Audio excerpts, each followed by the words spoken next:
Hey friends! Glad you're here at Fiction Moon. We've cooked up something special. What if Harry found a hidden goblin contract at age 8 that made him the true legal owner of the Ministry of Magic? Liking and subscribing really helps us out. Okay, story time. Chapter 1, The Satchel. The summer Harry Potter turned 8 was the summer the Dursleys decided he was old enough to be left alone while they went to the Swindon Garden show for the weekend. This was not kindness. This was calculation.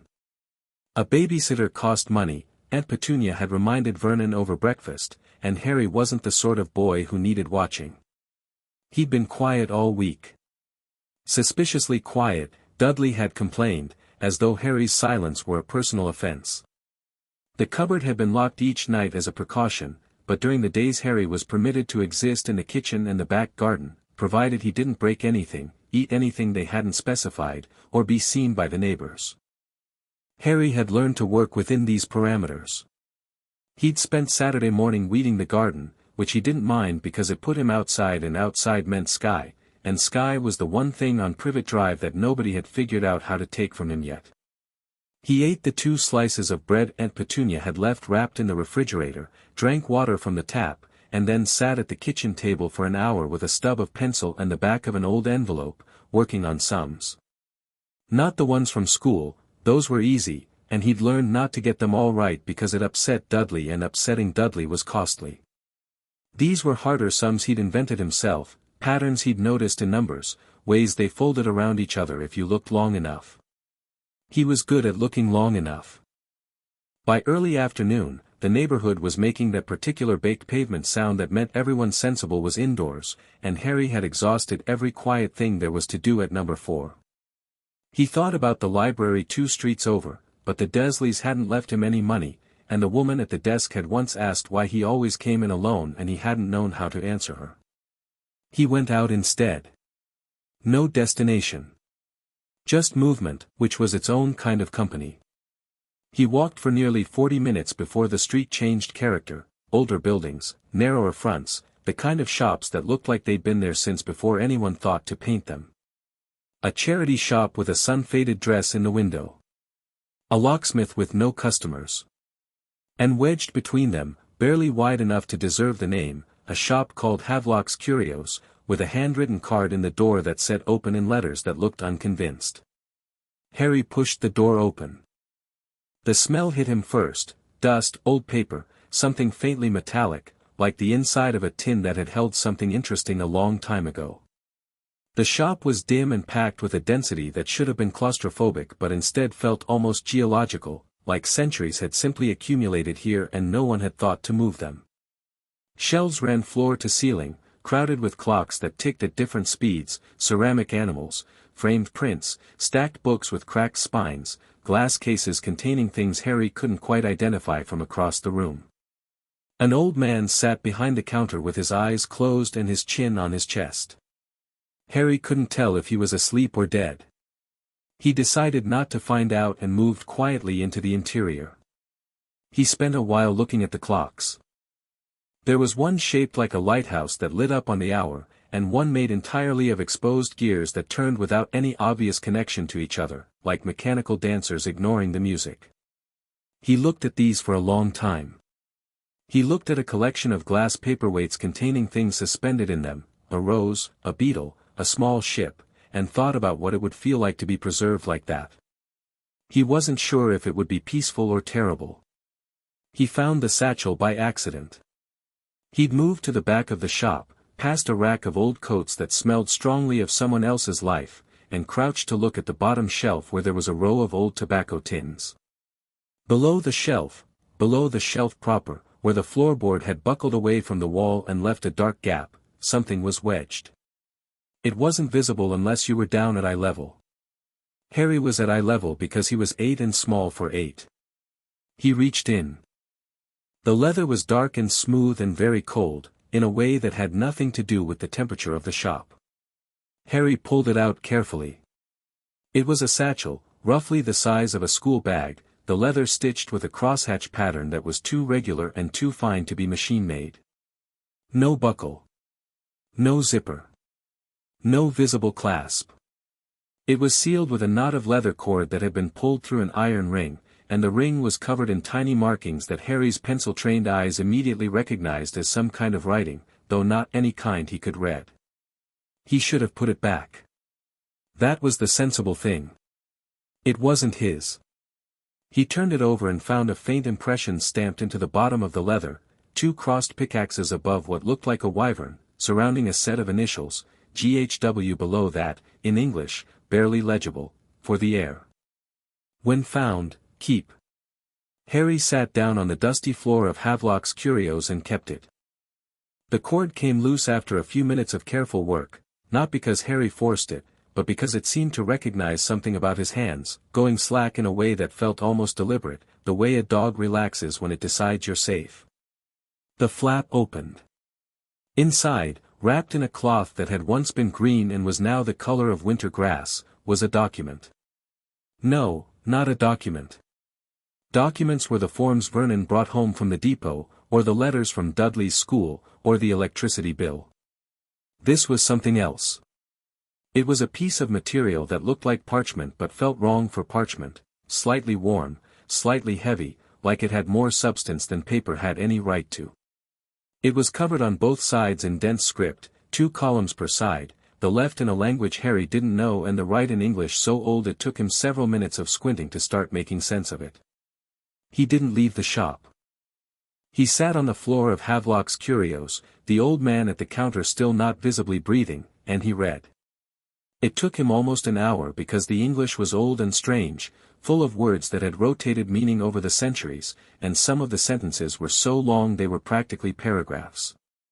But Harry had always been patient when something was worth patience, and this felt important in a way that he couldn't name but couldn't dismiss, the way you sometimes know before you understand.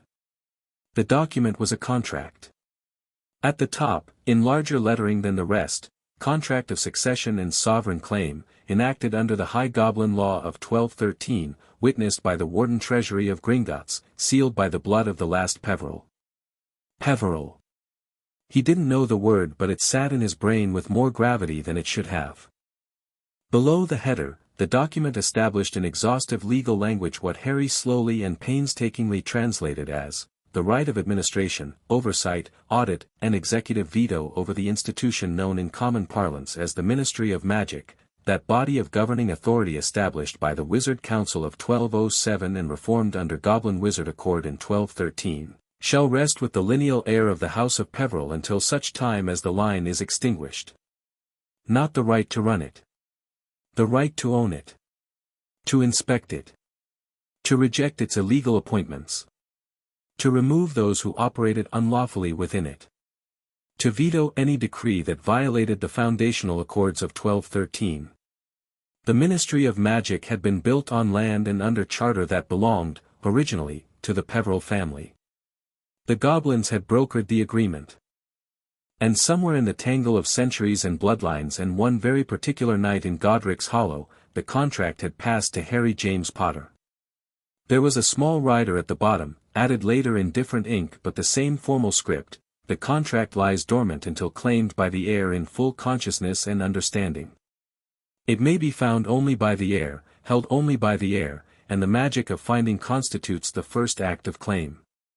Harry looked at the satchel in his lap. He looked at the document. He thought about the Dursleys' house, where he slept in a cupboard. He thought about his teachers, who were pleasant but looked at him sometimes with a pity they didn't know how to express. He thought about the strange things that happened around him, the time he'd ended up on the school roof, the time his hair had grown back overnight, the time he'd been absolutely certain that if he just wished hard enough the snake at the zoo would open its cage, and it had. Harry Potter, who slept under the stairs and survived on enforced invisibility, folded the contract very carefully back into its cloth, placed it in the satchel, and tied the cord through the iron ring. He stood up. His legs had gone to sleep and he had to stamp them back to life. He walked to the counter. The old man opened one eye. "How much for the satchel?" Harry asked. The old man looked at the satchel. His expression shifted through several registers, confusion, recognition, something almost like fear, and then settled into a careful blankness that Harry recognized, because he wore it himself sometimes. "Where'd you find that?" "Under the back shelf." The old man looked at him for a long time. Then he looked away, toward the window. "It was there when I bought the shop," he said. 20 years. I couldn't pick it up. My wife couldn't. My boy couldn't." He paused. "Take it. Get out. Don't tell anyone you were here." Harry was almost at the door when the old man said, quietly, "You've got very old eyes for a little boy." Harry thought about this. "I know," he said, and left. He walked home in the late afternoon light and hid the satchel under a loose board in the floor of the garden shed, beneath the lawnmower and a broken hoe. He covered the board with a mildewed tarpaulin. Then he went inside, ate the second portion of bread Aunt Petunia had left, and went to his cupboard. He lay in the dark for a long time, the contract's words moving through his head in their old, heavy English, and thought about what it meant to own something.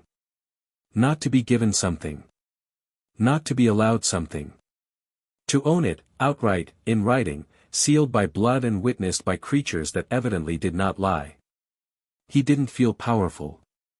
He felt like himself, which was to say quiet and watchful and very tired. But underneath that, underneath all of it, something had settled into place, the way a key settles into the right lock. A sense of alignment. Of things being, at last, where they were supposed to be. He fell asleep to the sound of the Dursleys' car in the drive and thought about Peverell, and what it meant, and what he was going to do about it. The next 3 years were, outwardly, ordinary. Harry went to school. He was careful to be average in the ways that mattered, excellent in the ways that went unnoticed. He read everything he could find in the local library about Old English law, about medieval land contracts, about the history of administrative governance, and if the librarian thought it was unusual for a child to spend Saturday afternoons working through the legal history section, she was far too grateful for the quiet company to say anything. He found a second-hand Latin primer and taught himself enough to begin working through the older left-hand column of the contract. He found a book about heraldry and confirmed that the crossed pickaxes and wyvern were a variation of Goblin heraldic symbology. The goblins. He kept returning to the goblins. He knew about them the way everyone in England dimly knows about things, mythology, folklore, fairy stories. But the document treated them as a real, functioning legal body with the capacity to witness binding contracts. The document treated them as serious. Harry, who took seriousness seriously, started taking goblins seriously. He couldn't find anything about Gringotts in the Muggle library, which struck him as significant. The things he needed to understand about his world weren't in his world. They were somewhere else. The summer before he turned 11, things started happening more urgently. His hair would no longer submit to cutting in any lasting way. He turned out the lights in his cupboard from across the room without meaning to. He accidentally set the kitchen window to rattling every time Aunt Petunia raised her voice, until she started modulating it around him with a visible, bitter effort.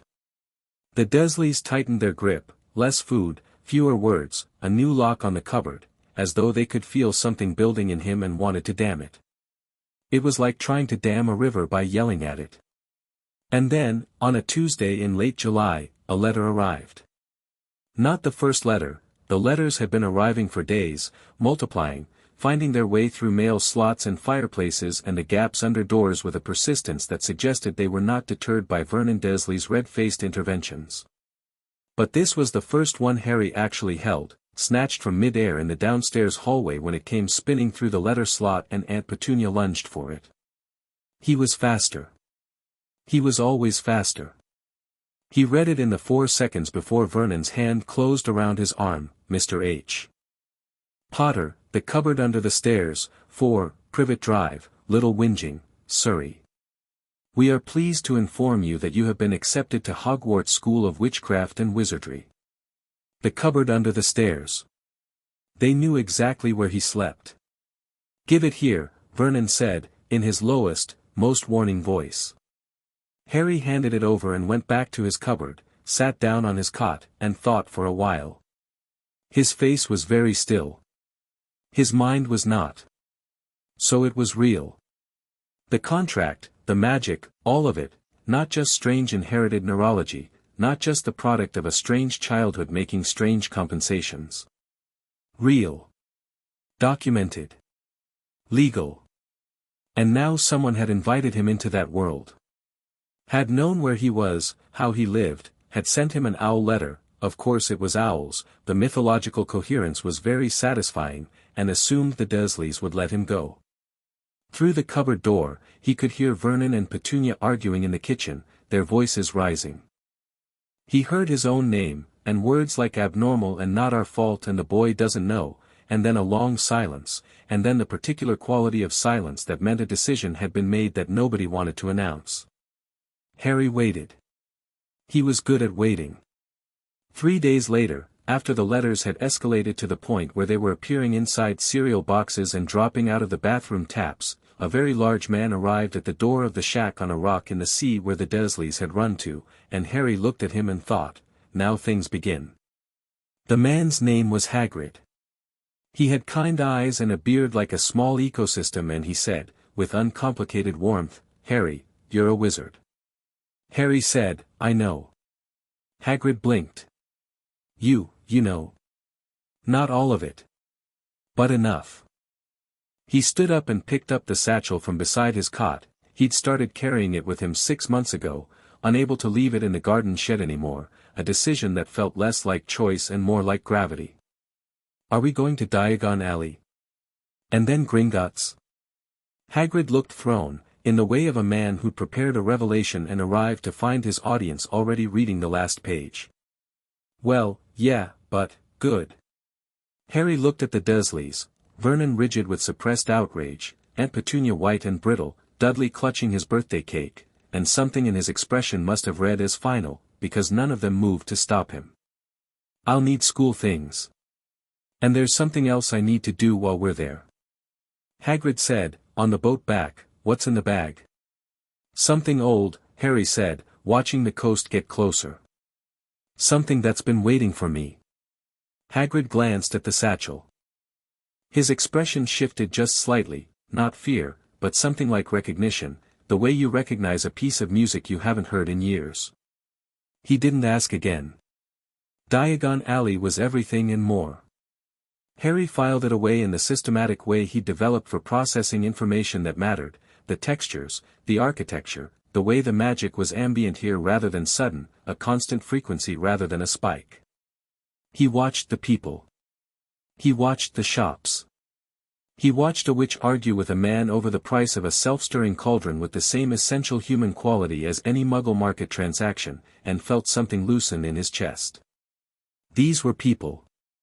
Strange people, yes, people with different physics, but people in the way that mattered, messy, funny, opinionated, mostly just trying to get through the day.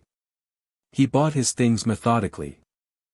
He tried on the robes, sat through Ollivander's extraordinary evaluation with more patience than he felt, and when the wand chose him, Holly and Phoenix Feather, 11 inches, he held it and felt the same settling sensation as the day he'd found the satchel. Different lock, same feeling of rightness. Then he said to Hagrid, "I need to go to Gringotts." "Yeah, Professor Dumbledore gave me a letter, for your vault, and there's something else to pick up," he said, "very secret, can't say.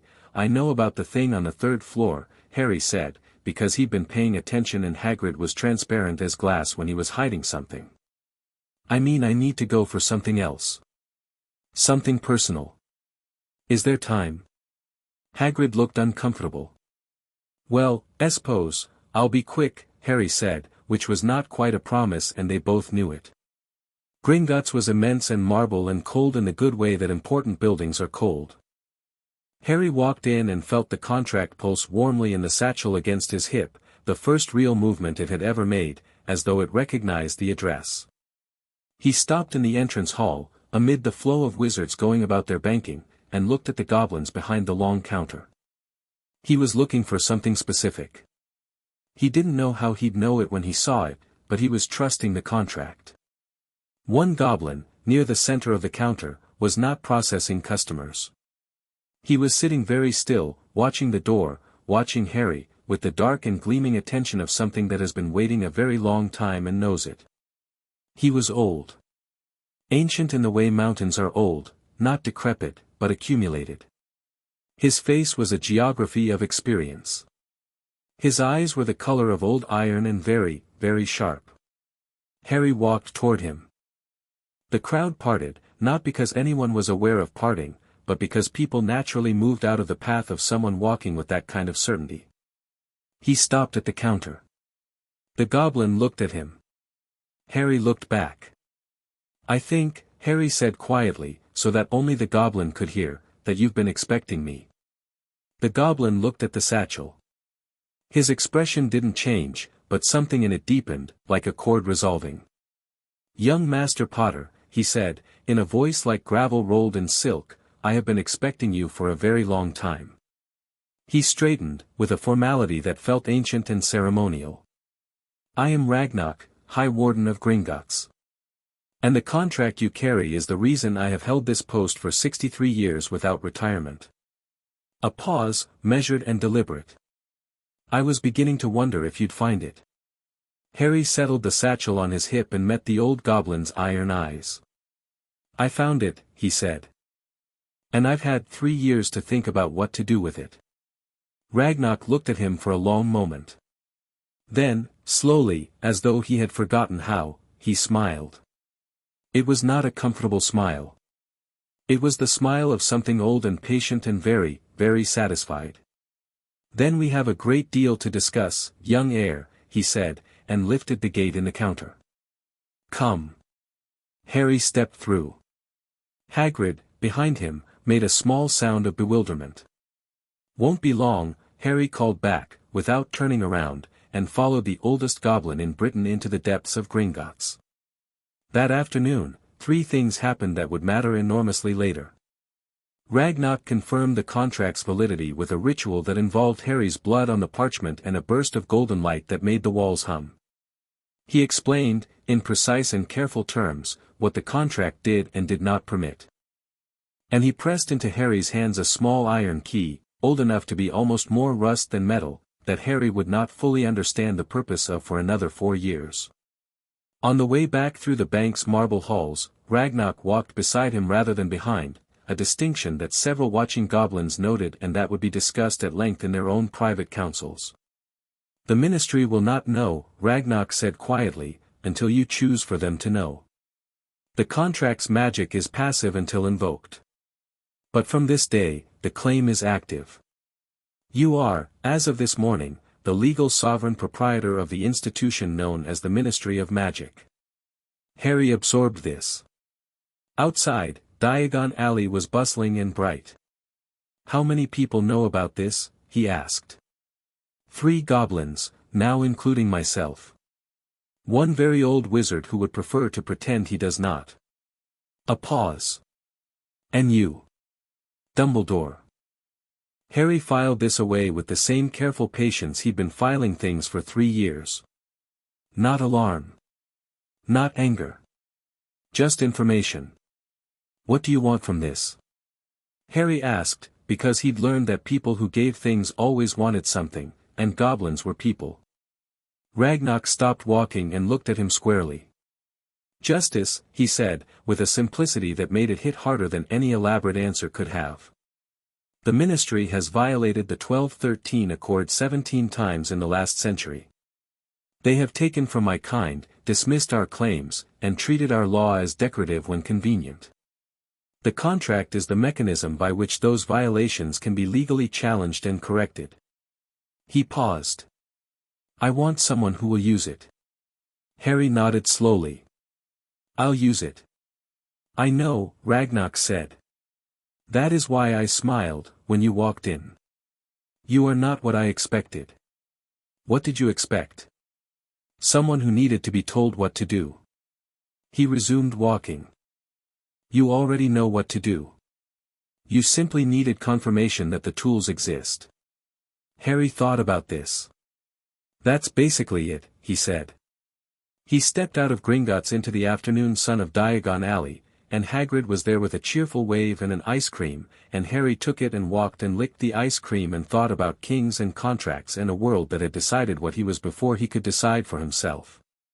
About a cupboard under the stairs, and letters that knew where he slept, and a satchel that only he could lift. He thought about the Ministry of Magic, that whole enormous edifice of authority and rule, and the fact that it was, legally, demonstrably, and by Goblin-witnessed contract, his. Not in an arrogant way. Not in a way that made him feel large or important. In the way that knowing you have a spare key makes you feel, calm. Ready. Like you don't need to knock, because you don't have to. Hagrid was chatting about the Hogwarts Express and Platform 9 3/4, and Harry listened and asked questions, because Hagrid was good and kind and knew things Harry needed, and that mattered. But underneath the conversation, in the part of his mind that never quite stopped turning, Harry was thinking about one thing. He'd been patient for 3 years. He could be patient for a little longer. But he was done being invisible. Chapter 2, The Weight of Old Words. The Hogwarts Express left King's Cross at 11 o'clock on the 1st of September, and Harry found a compartment near the back of the train and sat with the satchel between his feet and watched Britain unspool through the window.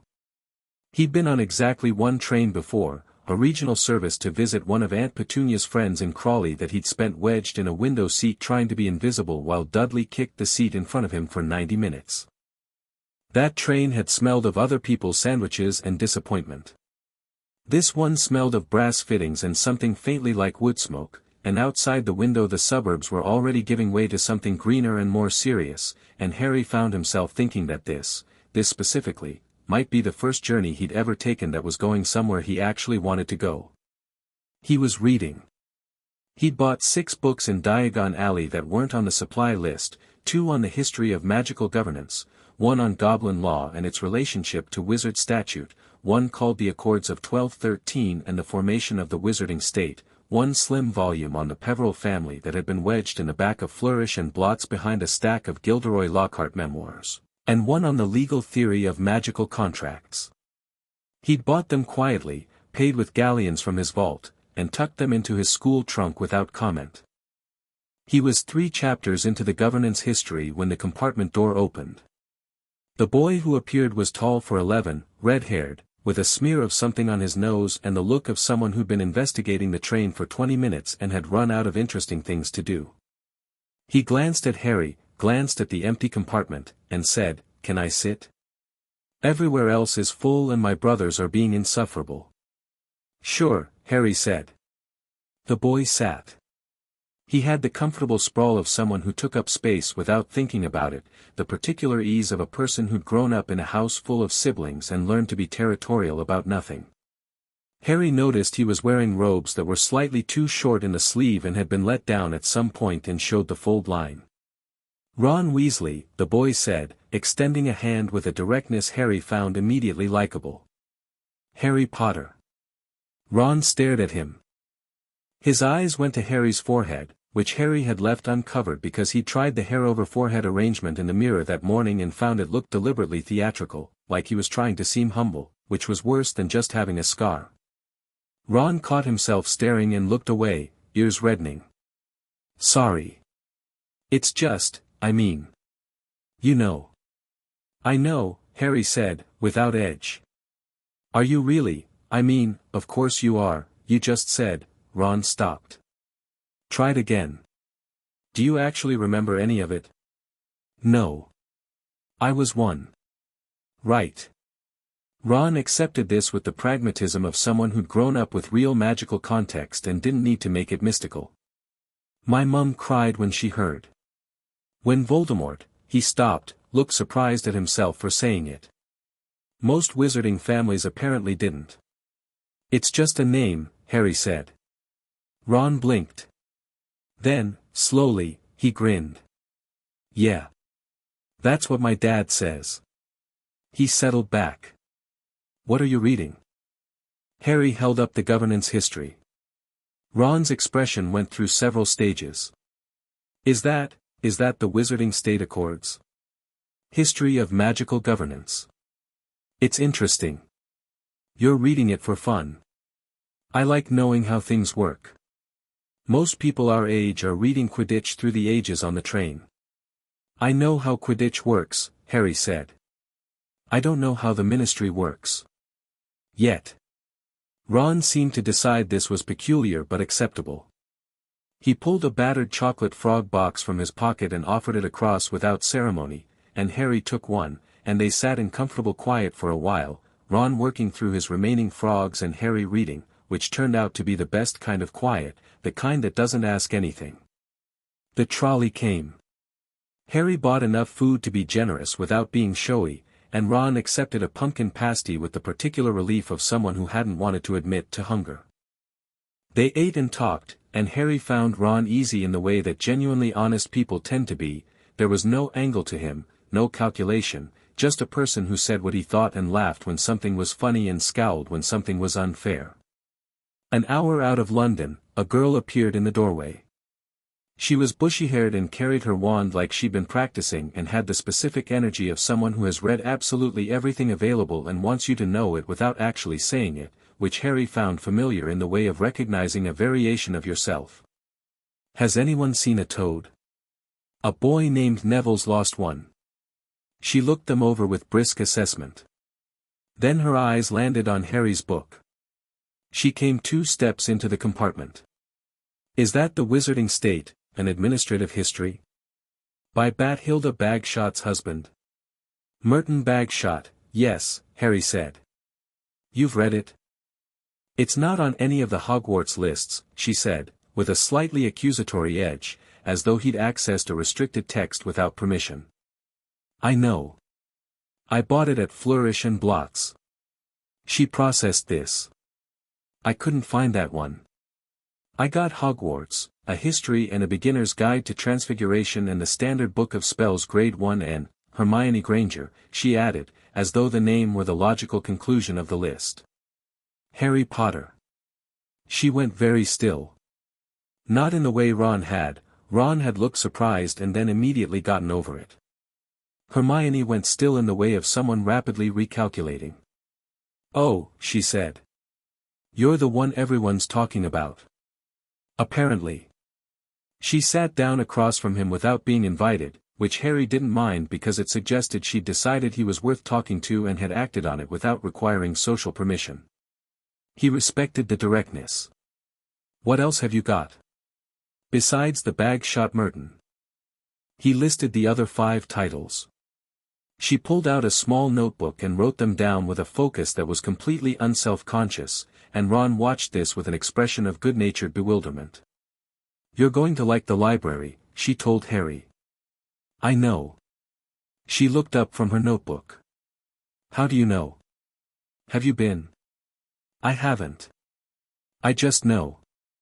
She considered him for a moment, then apparently decided this was sufficient and moved on. Ron Weasley. Isn't your brother a prefect? And isn't one of your other brothers, 5 brothers, Ron said, with the tolerance of someone who'd explained this many times. I know. It's a lot. I'm an only child, Hermione said, not quite wistfully. She looked at Harry. What's in the bag? Harry looked at her. She was direct in the way that only people who had no social agenda could be direct, not rudeness, just efficiency, the assumption that everyone would prefer to skip the preamble. Something old, he said, which was what he'd told Hagrid, which was the shortest true answer. Is it relevant to the books you're reading? He paused. Yes. She absorbed this with the particular satisfaction of a confirmed hypothesis and asked nothing further, which impressed him enormously. Ron, beside him, was eating a cauldron cake with the contentment of someone who had decided this was an interesting afternoon. By the time they arrived at Hogsmeade Station, 3 things were established. Ron Weasley would walk into a burning building for the people he called his friends and thought this was normal behavior. Hermione Granger had a memory like a card catalogue and a near-total absence of condescension about things she genuinely cared about. And Harry Potter, watching both of them in the way he'd learned to watch people who might matter, had quietly decided they were both going to be important. He didn't know how right he was. Hogwarts in the dark across the lake was the kind of sight that bypassed ordinary aesthetic appreciation and went directly to something older, something in the part of the brain that recognized significant. It sat against the sky like an argument for the existence of magic, lit from within, reflected in black water, and Harry looked at it from the bow of the small boat with an expression that didn't know what to do with itself. He'd never had a home that looked like it wanted to keep him. It was an unusual feeling, and he held it carefully, the way you hold something fragile that you've been given unexpectedly and aren't quite sure is really for you. The Sorting Hat put him in Gryffindor. It took 37 seconds, which he later found out was significantly longer than average, and nobody except Harry knew that the hat had spent most of those 37 seconds arguing with itself, not about which house he belonged to, but about the fact that he had arrived already knowing something no student had ever carried through those doors, and was thinking about it calmly while the hat sorted, which the hat found deeply unsettling. "You've read the accords," the hat had said, somewhere around second 12. The relevant sections, Harry had thought back. "You know what you're carrying. Getting there."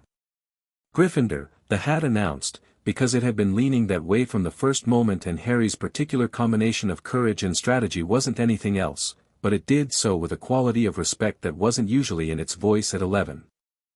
Harry sat at the Gryffindor table beside Ron and thought about the stone ceiling showing enchanted sky and the candles floating overhead and all the faces around him, first years who looked terrified and trying not to, older students who looked comfortable and slightly bored, teachers at the staff table who looked like a painting of authority assembled specifically to impress 11-year-olds.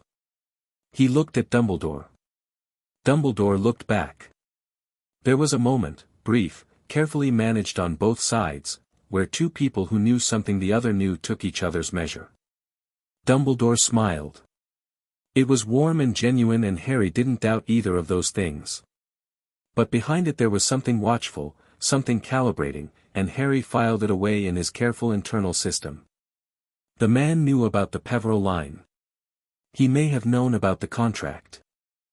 He had put Harry with the Dursleys, which the contract's legal framework would classify as a deprivation of rights for the heir, though Harry was reserving judgment on whether that was calculated cruelty or desperate pragmatics.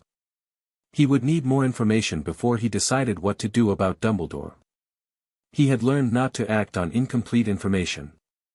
The feast was remarkable.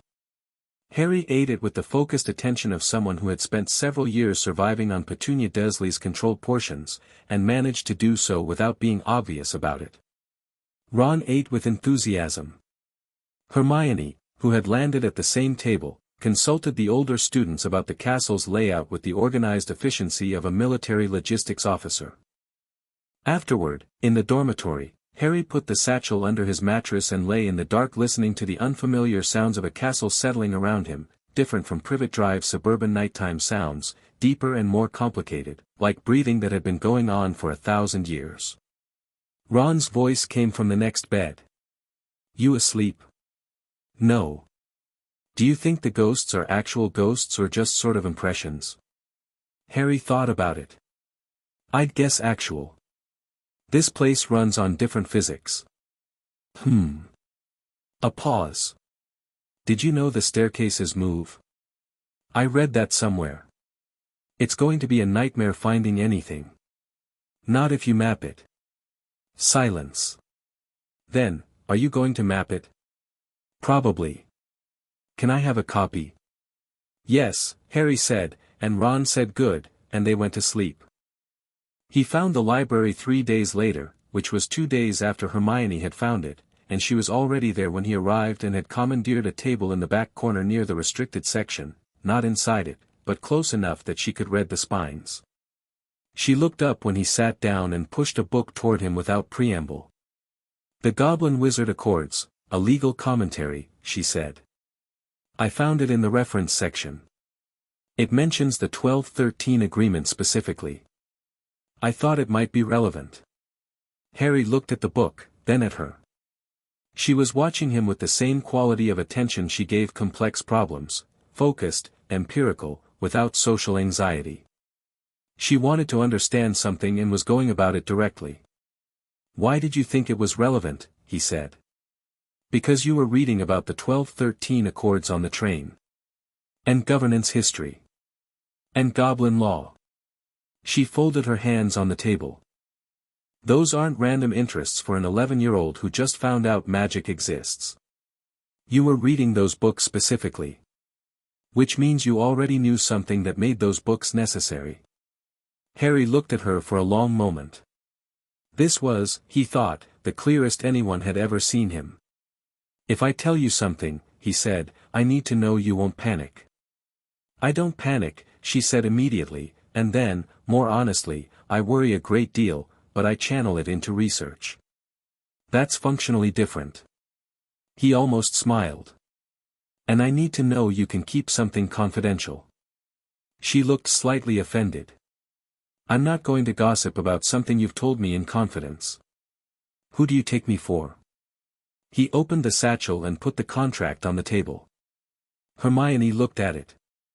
She looked at the material, the script, the size, the obvious age of it. She reached for it, stopped, looked at him for permission, and when he nodded, picked it up with the careful reverence she probably gave every old text and began to read. She read the whole thing. Both sides.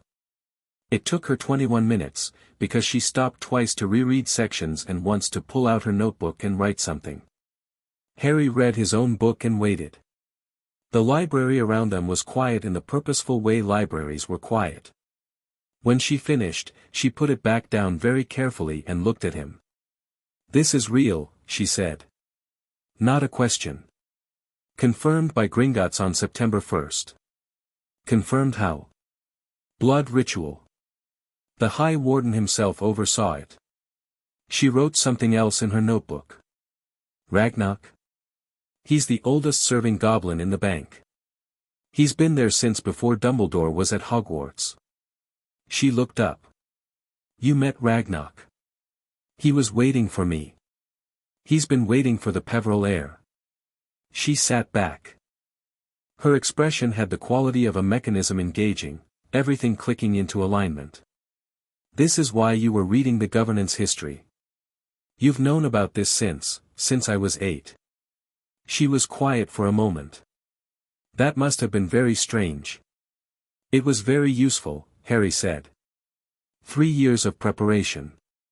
She looked at the contract again. The rights this establishes. The audit authority. The veto on illegal appointments. The power to remove ministry officials who violated the foundational accords. She looked up. Do you understand what this actually means? I've had 3 years to think about it. Harry. She leaned forward. The ministry right now, Fudge just came into his minister position, but half his department heads are holdovers from a period when Death Eaters had ministry influence. The Azkaban sentencing records from the late 70s are full of irregularities. The Goblin Liaison Office has been systematically underfunded in violation of the 1213 economic provisions. The Muggleborn Registration Committee that existed briefly in the 80s was almost certainly a violation of the foundational personhood clauses. I know, Harry said. She stopped. Looked at him. I've read the same things you have, he said. I've been reading them longer. A beat of silence. Then, what are you going to do? Right now? Nothing. I'm 11. I have no credibility, no precedent, and no legal representative. He picked up his book. I'm going to do what I've been doing. Learn. Build. And when I have enough, I'm going to use every single clause of that contract. Hermione looked at him with an expression he couldn't quite read. Then she pulled the Goblin Wizard Accords, legal commentary toward her and opened it to the index. Then you need someone who can help you understand the legal framework. The magical contract law section is particularly dense and I think I've found 3 interpretive errors in the standard translation already. Harry put down his book and looked at her. You do that. Of course.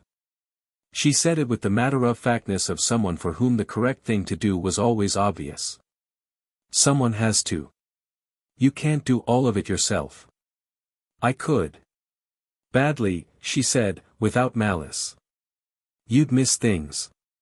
You're very smart but you don't know what you don't know yet. 2 people miss fewer things than 1. He considered this. You're not worried about what it means? Getting involved in something this big? She considered. I'm terrified, she said, with remarkable frankness. But the alternative is knowing about this and doing nothing, and that would be worse. She opened the commentary and smoothed the page with her palm. Besides, the ministry has been treating Muggleborns as second-class citizens since I was born. If there's a legal mechanism to hold them accountable for it, I want to understand every clause. Harry thought about the word justice and how Ragnarok had said it, with simplicity, as though it were the most obvious thing in the world, and he couldn't believe it had taken this long. Okay, he said, and moved his chair around the table so they could both see the text. They spent the next 2 hours working through the commentary, Hermione reading sections aloud and Harry cross-referencing against his memory of the contract, both of them building what would eventually become a detailed and frighteningly comprehensive legal analysis. She had a red pen and a blue pen and used them with a system Harry figured out by watching, red for disagreements, blue for confirmations. She wrote fast and her notes were dense and precisely organized and occasionally in a shorthand she'd invented herself. The third clause of Article 7, she said, tapping the page. The Administrative Covenant. No appointment to executive function within the ministry may be made or sustained in violation of the foundational accords without challenge from the sovereign holder. That's you. Sovereign holder. I know. Harry. She looked at him directly. Lucius Malfoy is on the board of governors at Hogwarts and has ministry connections. He was on Voldemort's side and claimed he was under the Imperius curse. He's never been properly tried. He currently influences at least 3 ministry appointments. She tapped the clause again. Under Article 7, his involvement is challengeable. I know, Harry said again. When? When I have enough, he said. Not yet. She accepted this with visible effort. I'm going to need copies of everything, she said, turning back to the commentary. I'm going to build a case structure. Timeline of violations, relevant clauses, applicable precedents. She was already writing. This is going to take years. I know, Harry said. You keep saying that. Because I do. She gave him a sideways look that was almost a smile. It's very annoying. Sorry. No, you're not. No, he agreed, and went back to his book. He told Ron 2 days later.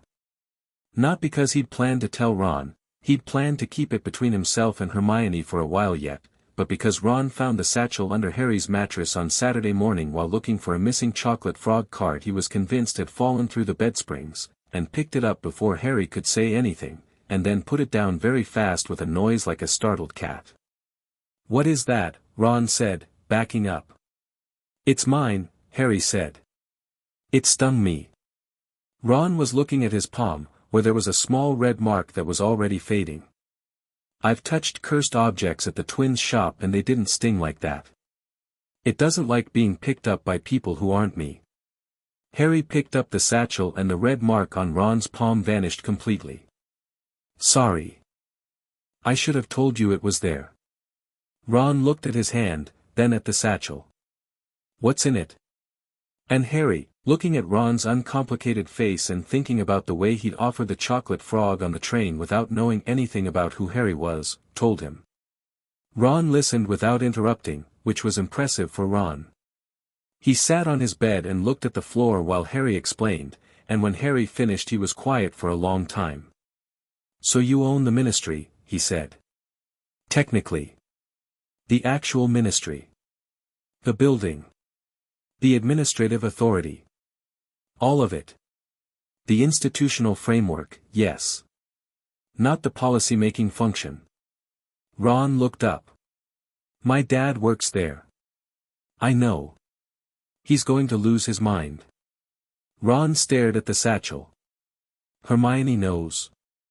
Since Thursday. And she's building a case structure and has already identified 7 violations. Ron digested this. Of course she has. He was quiet for another moment. Then he looked at Harry with an expression that was simultaneously very simple and very certain. "Okay," he said. "Okay. Okay, I'm in. Whatever you need." He shrugged, as though this were obvious. "You're my friend. You're 11 and you own the Ministry of Magic and you've apparently known about it since you were 8 and you've just been sitting on it, very quietly, reading law books." He paused. "That's brilliant and also completely mad." "I prefer patient," Harry said. "I'm sure you do." Ron stood up. "I'm going to be useless on the legal side. I'll be honest with you about that now. I barely read the textbooks we're supposed to read."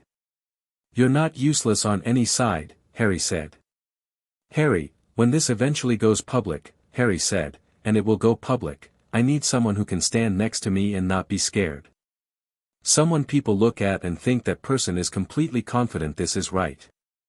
"You do that," he said. "Naturally. You don't even know you do it." Ron looked surprised, in the way of someone receiving a compliment they didn't know they deserved. "I get scared," he said. "I know. Doing it anyway is what counts." Ron was quiet for a moment. Then he said, "Fine. But I want to understand it properly. Don't just tell me what I need to know. Tell me all of it." Harry handed him the governance history. "Start there." Ron looked at the book. "It's very thick." "Yes." "Are there diagrams?" "Some." Ron turned it over. "Is there a version that's shorter?" "No." He sighed, opened the book, and sat back on his bed. "Right. Well. At least the castle's interesting." He read the first page. "This is very dry. It gets better." "Does it really?" "No," Harry said. "But you get used to it." Ron laughed, unexpectedly and properly, the Real laugh that Harry had already come to understand meant things were genuinely funny and not just politely so. Harry felt something he didn't have a good name for yet, the particular warmth of being known, of people choosing to walk into something difficult beside you and finding it, if not easy, then at least worth it. The next week settled into a rhythm that had 2 layers, the visible one, which was Hogwarts' first year, classes and homework and learning to navigate the castle's conversational staircases and Filch's territorial relationship with the corridors. And the invisible one, which was 3 students in the back corner of the library 4 evenings a week, building something very careful and very patient from old law and older contracts. Hermione found 2 more violations before Halloween. Ron, who had found the governance history genuinely impenetrable but had a gift for practical logic, created a flowchart of the ministry's appointment structure that identified 6 positions currently held by people whose appointments violated Article 7. Harry cross-referenced everything against the contract, feeling it warm faintly in response to each confirmed violation, as though it were keeping score. Charms and transfiguration were interesting. Defense against the dark arts was taught by Professor Quirrell, who smelled strange and whose turban Harry had been suspicious of from the first day, for reasons he couldn't articulate but felt were sound. Potions was Snape, who looked at Harry on the first day with an expression of such layered complexity, contempt and grief and old anger all folded together, that Harry had simply looked back until Snape looked away, and this apparently surprised Snape enough that he didn't single Harry out for the rest of class, which Harry later gathered was unusual. The satchel sat under his mattress and pulsed gently, alive in its way, waiting. And on the 17th of November, Ragnarok's owl found him. It was a small, serious bird, dark gray, eyes like polished steel, the kind of owl that delivered legal correspondence rather than friendly letters. It landed on the breakfast table in front of Harry with the gravitas of a process server and extended its leg. The letter was sealed with the Gringotts stamp, and when Harry broke it open the text inside was in Goblin script, which he was now sufficient in to read slowly. To the Sovereign Heir, greetings. The annual audit of ministry accounts, which has been delayed 7 years in violation of the 1213 financial provisions, has been formally requested by Gringotts Treasury. The ministry has refused to comply. Under Article 4 of the Foundational Accords, the sovereign holder may compel compliance by formal instrument. We await your instruction. Harry read it twice. Then he folded it and put it in his pocket and finished his breakfast. Hermione, who had seen the owl and was practically vibrating with contained urgency, waited until he'd eaten his last piece of toast. Well? He told her. She gripped her pumpkin juice glass so hard her knuckles went white. They refused a Gringotts audit. After 7 years of delays. That's a violation of Article 4, Harry said. Yes. Are you going to? Not yet, Harry said. She put the glass down. Harry, I'm 11, he said, with the calm of someone who had already had this argument with themselves and won. I need to be 14. Maybe 13. Old enough that when I do this it lands like an earthquake instead of a curiosity. He looked at her. But I'm going to write back to Ragnarok and tell him to document everything. Every refusal. Every delay. Every violation. He picked up his bag. When we move, I want to move once and move completely. She looked at him with the expression she used when she disagreed but couldn't find a legal counterargument. You're very frustrating sometimes, she said. I'm strategic.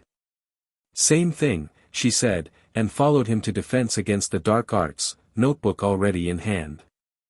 That night, Harry sat at the desk in the dormitory, Ron asleep in the next bed, the castle dark outside, and wrote back to Ragnarok in careful Goblin script. He thanked him. He instructed him to document and wait. He signed it not as Harry Potter but as H.J. Potter Peverell, Sovereign Heir, which was the first time he'd used the full form of the name, and felt the contract pulse warmly in response to the ink as he wrote it. He folded the letter, sealed it, and put it by the window for the grey owl, which had apparently been told to wait. Then he sat in the dark for a while, listening to Ron breathe and the castle settle and thinking about the ministry, somewhere in London, with its enormous edifice of authority and its 17 violations and its 7-year audit delay and its absolutely complete ignorance of the fact that the person who legally owned the building they worked in was an 11-year-old boy in a Hogwarts dormitory who had been thinking about this moment since he was 8. He thought about Ragnarok saying I have been waiting for you for a very long time. He thought about the look on the old man's face in the shop when Harry had picked up the satchel, and the 4 seconds of letter he'd held before Vernon took it back, and the way the contract had gone slack in his hands like it recognized him. He was patient. He was careful. He was, against every reasonable expectation, completely unafraid. The grey owl sat on the windowsill and waited. Harry blew out the candle and went to sleep. Chapter 3. The heir moves. The thing about Hogwarts in second year was that everyone expected Harry Potter to arrive back through the barrier at King's Cross, attend classes, play Quidditch, have a normal year, and generally behave the way the wizarding world had decided the boy who lived ought to behave, which was to say, heroically but within sanctioned parameters. Harry arrived through the barrier on September 1st, found his compartment, and within 4 minutes of sitting down had pulled out a folder of documents Hermione had compiled over the summer and was reviewing the updated violation timeline. She owed me 12 times, Ron said, dropping into the seat across from him. He had grown at least 2 inches over the summer and looked it, broader, more settled in himself, with the particular confidence of someone who'd spent the holiday working outside. 12. Most of them were updates to the case structure. One was about a new translation of the 1213 Accords that she thinks changes the interpretation of Article 9. She's right about Article 9, Harry said, without looking up. The standard translation uses advisory but the Goblin original is closer to binding. Changes the scope of the financial provisions significantly. Ron stared at him. You learned Goblin script. Working on it. Ragnarok's been sending primers. Harry turned a page. My written Goblin is better than my spoken. The phonology is difficult. You've been corresponding with the High Warden of Gringotts over the summer. He's been very helpful. Ron sat back. My mum thinks I'm being dramatic when I say my friend owns the ministry. It sounds mad when you say it out loud. And then you say things like, my written Goblin is better than my spoken, and somehow it sounds completely reasonable. Harry looked up. How was the holiday? Brilliant. Egypt. Dad got an award. Ron grinned, the real one. Fred and George almost got left there. Deliberately, I mean. Mum nearly let them. I'd have let them. So would I, honestly. He looked at the folder. What are we doing this year?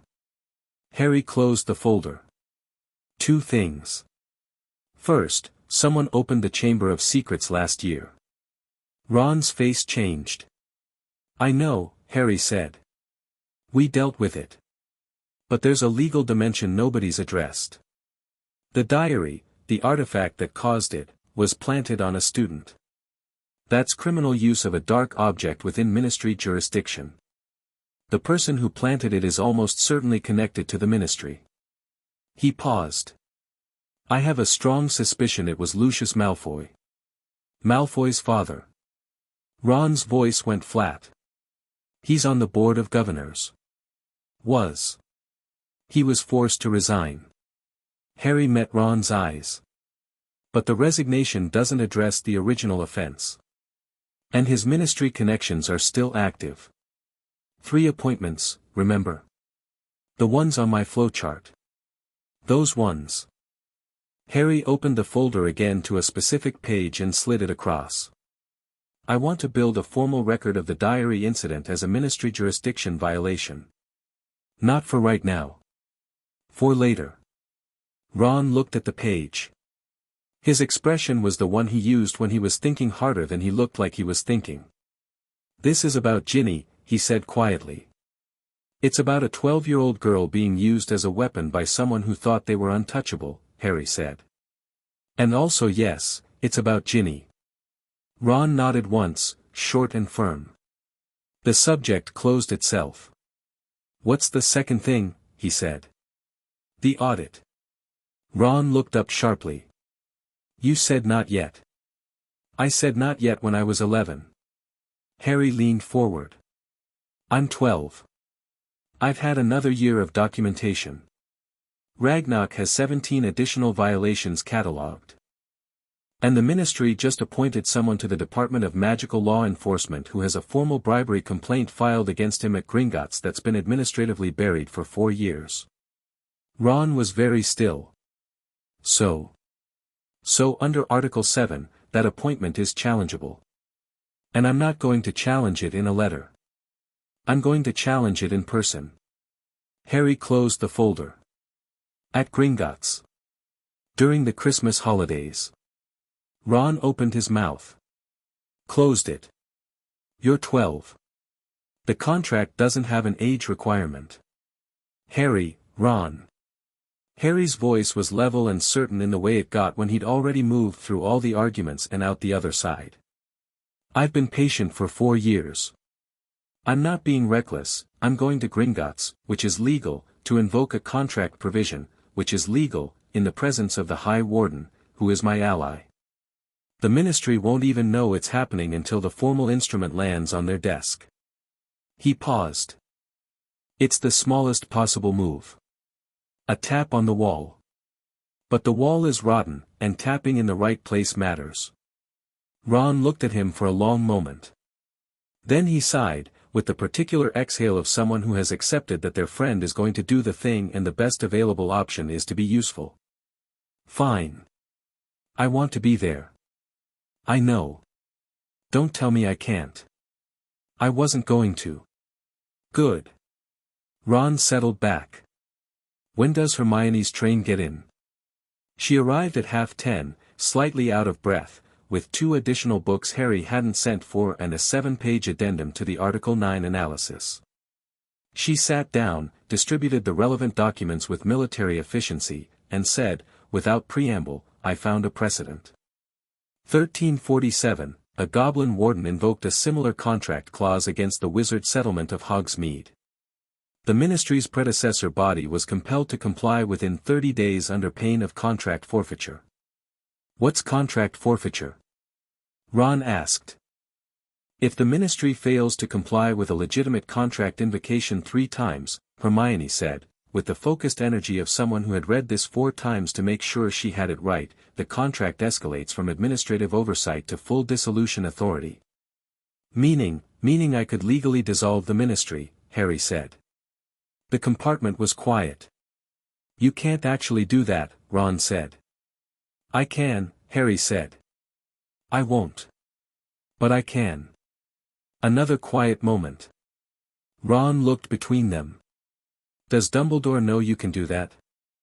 I think, Harry said carefully, that Dumbledore knows considerably more than he lets on about most things. Including this. And he's just, letting you.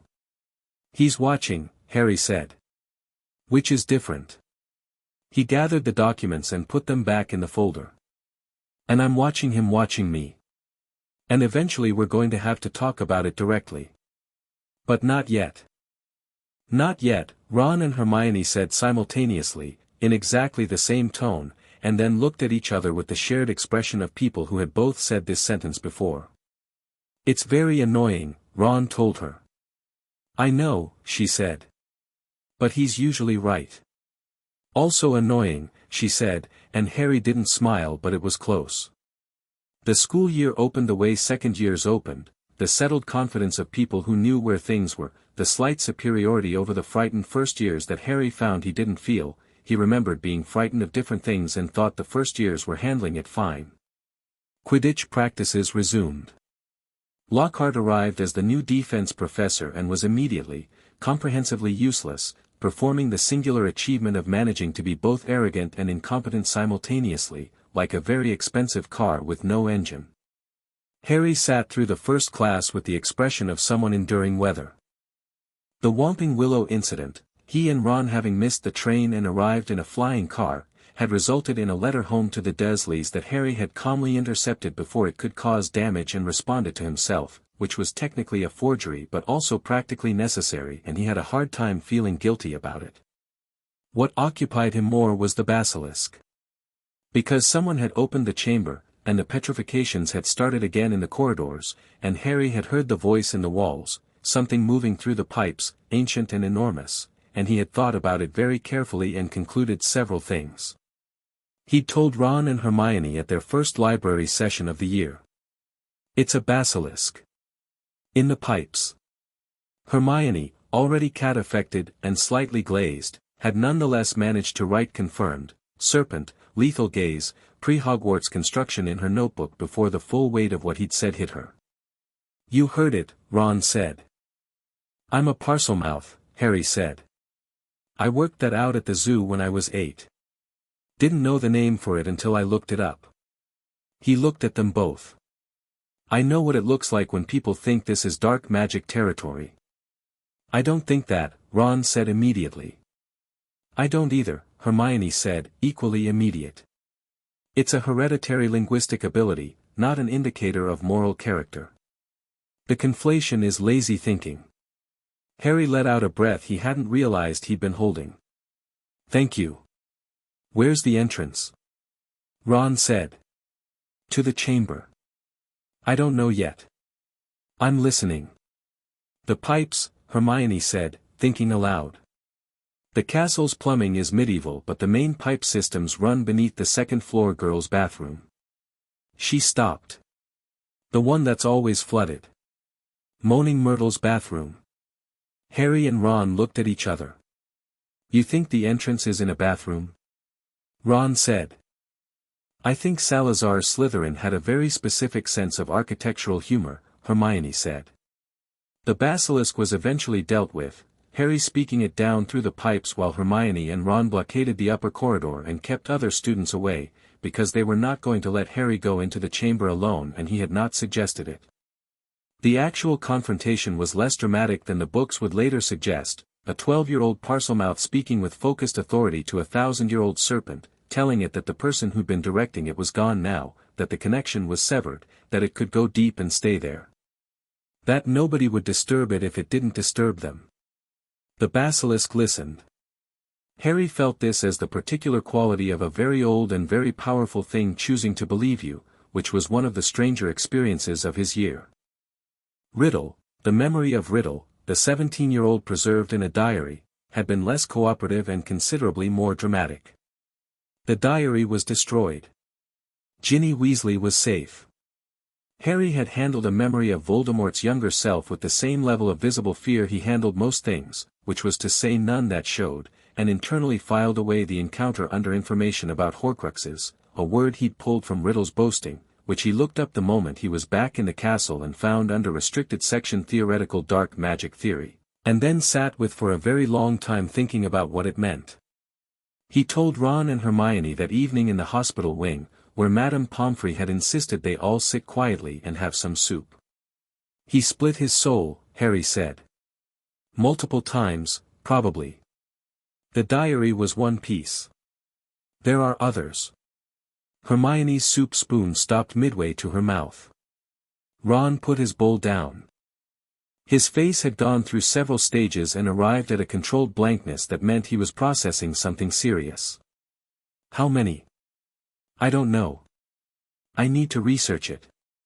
But it's important, if we're ever going to deal with him properly, not just the symptoms but the actual problem, we need to understand what we're working with. Okay, Ron said. Okay, Hermione echoed, and picked up her soup again, because she had the admirable quality of continuing to eat during a crisis. Harry looked between them. This is separate from the contract. Different problem, different solutions. I'm not going to mix them up. But related, Hermione said. In the sense that the Ministry's corruption and Voldemort's influence aren't unconnected. Death Eater infiltration. Covered trials. Lucius Malfoy. Related, Harry agreed. But I'm going to be careful about sequencing.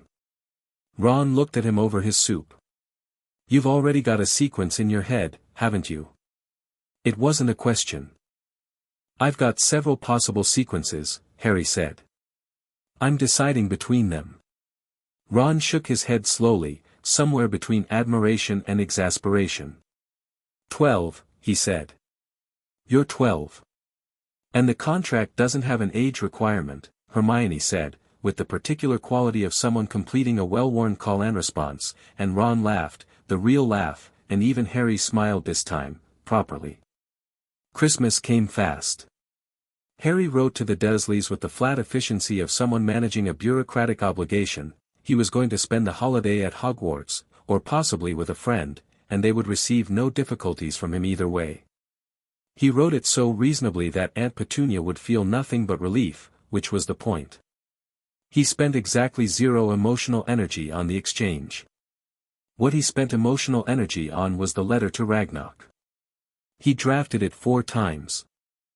The final version was in formal Goblin script, which he'd gotten good enough at to make Ragnarok's last response sound impressed in a way Goblins reserved for competence rather than compliment.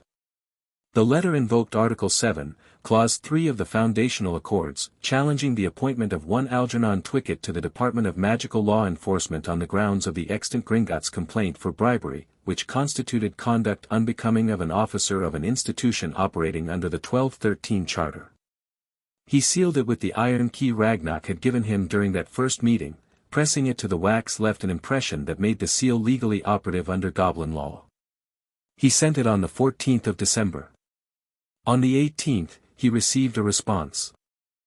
A formal acknowledgement from Gringotts that the Article 7 challenge had been received, verified, and forwarded to the Ministry of Magic under the letterhead of Ragnarok, High Warden, on behalf of the sovereign holder of the foundational contract.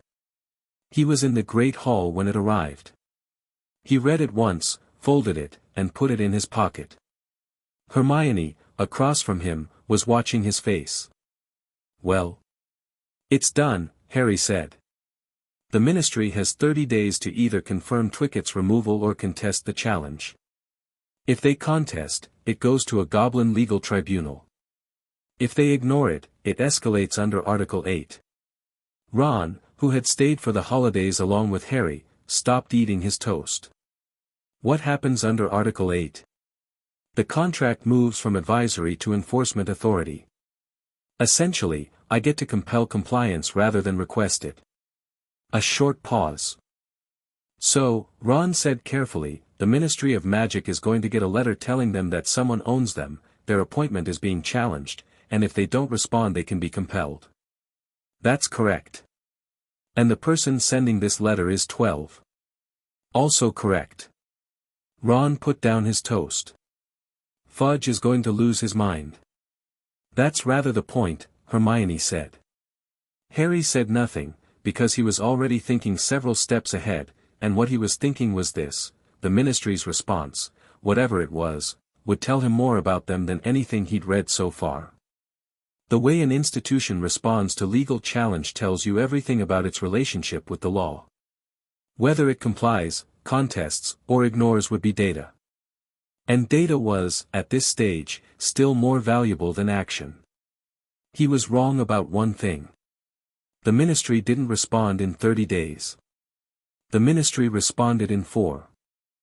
The letter arrived at Hogwarts on the 22nd of December, addressed to Mr. H. Potter, Gryffindor Tower, in the careful, officious handwriting of someone in legal affairs who had been told to write very correctly and was trying extremely hard. It bore the Ministry seal and was marked urgent across the top in red ink. Harry opened it at breakfast, with Ron and Hermione on either side and the great hall mostly empty around them. The letter was 3 pages of increasingly strained formal language that boiled down to, "We have received a communication from Gringotts Bank purporting to act on behalf of a sovereign holder invoking the so-called Foundational Accords of 1213. We wish to clarify, in the strongest possible terms, that the Ministry of Magic is a sovereign institution of the British wizarding community and is not subject to private contractual claims. We request confirmation of the identity of the individual claiming sovereign interest, and would note that the submission of fraudulent legal instruments is a serious offence under." Harry put the letter down. Hermione had read over his shoulder and was practically vibrating. "They're denying the contract's validity." "They're doing more than that," Harry said. "They're claiming the contract is fraudulent." "Can they do that?" "They can claim whatever they like," Harry said. He was very calm. Not the calm of someone suppressing emotion, the calm of someone who had seen this coming and was entirely unsurprised. "They can't make it stick. Gringotts authenticated it. Ragnarok's seal is on the verification. You cannot fraudulently produce a goblin blood authentication seal, it's magically impossible. So what do we do?" Ron said. Harry reread the letter's final paragraph. The Ministry, in its careful official language, had requested confirmation of identity. Had essentially asked the sovereign holder to identify himself. He thought about being 11 in Havelock's Curios, sitting on a dusty floor, reading Old English. He thought about Ragnarok's smile. He thought about the letter that had known he slept under the stairs. "We give them what they asked for," he said. He wrote the response that evening, at the desk in the dormitory, in the precise and formal English of someone who had been reading contract law for 4 years and had picked up its register completely. Ron sat on his bed reading and occasionally asking questions. Hermione sat cross-legged at the foot of Harry's bed with her own notes, fact-checking every clause reference as Harry dictated them. The letter was 2 pages. It stated, plainly, that the sovereign holder of the foundational contract of 1213, as authenticated by Gringotts under blood verification by Ragnarok, High Warden, was one Harry James Potter Peverell, lineal heir of the House of Peverell through the Potter line, currently a second-year student at Hogwarts School of Witchcraft and Wizardry. It stated that the contract was not fraudulent and that the Ministry's claim to the contrary was itself a potential violation of Article 12, which prohibited the deliberate misrepresentation of contract status. It stated that the Article 7 challenge stood, that Twickett's appointment remained under challenge, and that the Ministry had 26 days remaining under the original timeline before Article 8 provisions applied. It was signed H. J. Potter Peverell, sovereign holder, sealed with the iron key. "It's very calm," Ron observed, reading the final draft over Harry's shoulder. "It needs to be calm," Harry said. "Anger looks like weakness at this stage. Calm looks like certainty." "You are certain," Hermione said. "I know. But they don't yet." He sealed the letter. "They're going to do one of 3 things when they get this. They're going to comply and remove Twicket quietly. They're going to escalate and try to attack the contract legally. Or they're going to bring it to Dumbledore. Which one? Ron said. Harry looked at the sealed letter. All three, he said. Probably at the same time. He was right about all three. Twicket quietly tendered his resignation on the 28th of December, citing health reasons, which was mentioned in a single line in the ministry's internal communications and not reported anywhere public.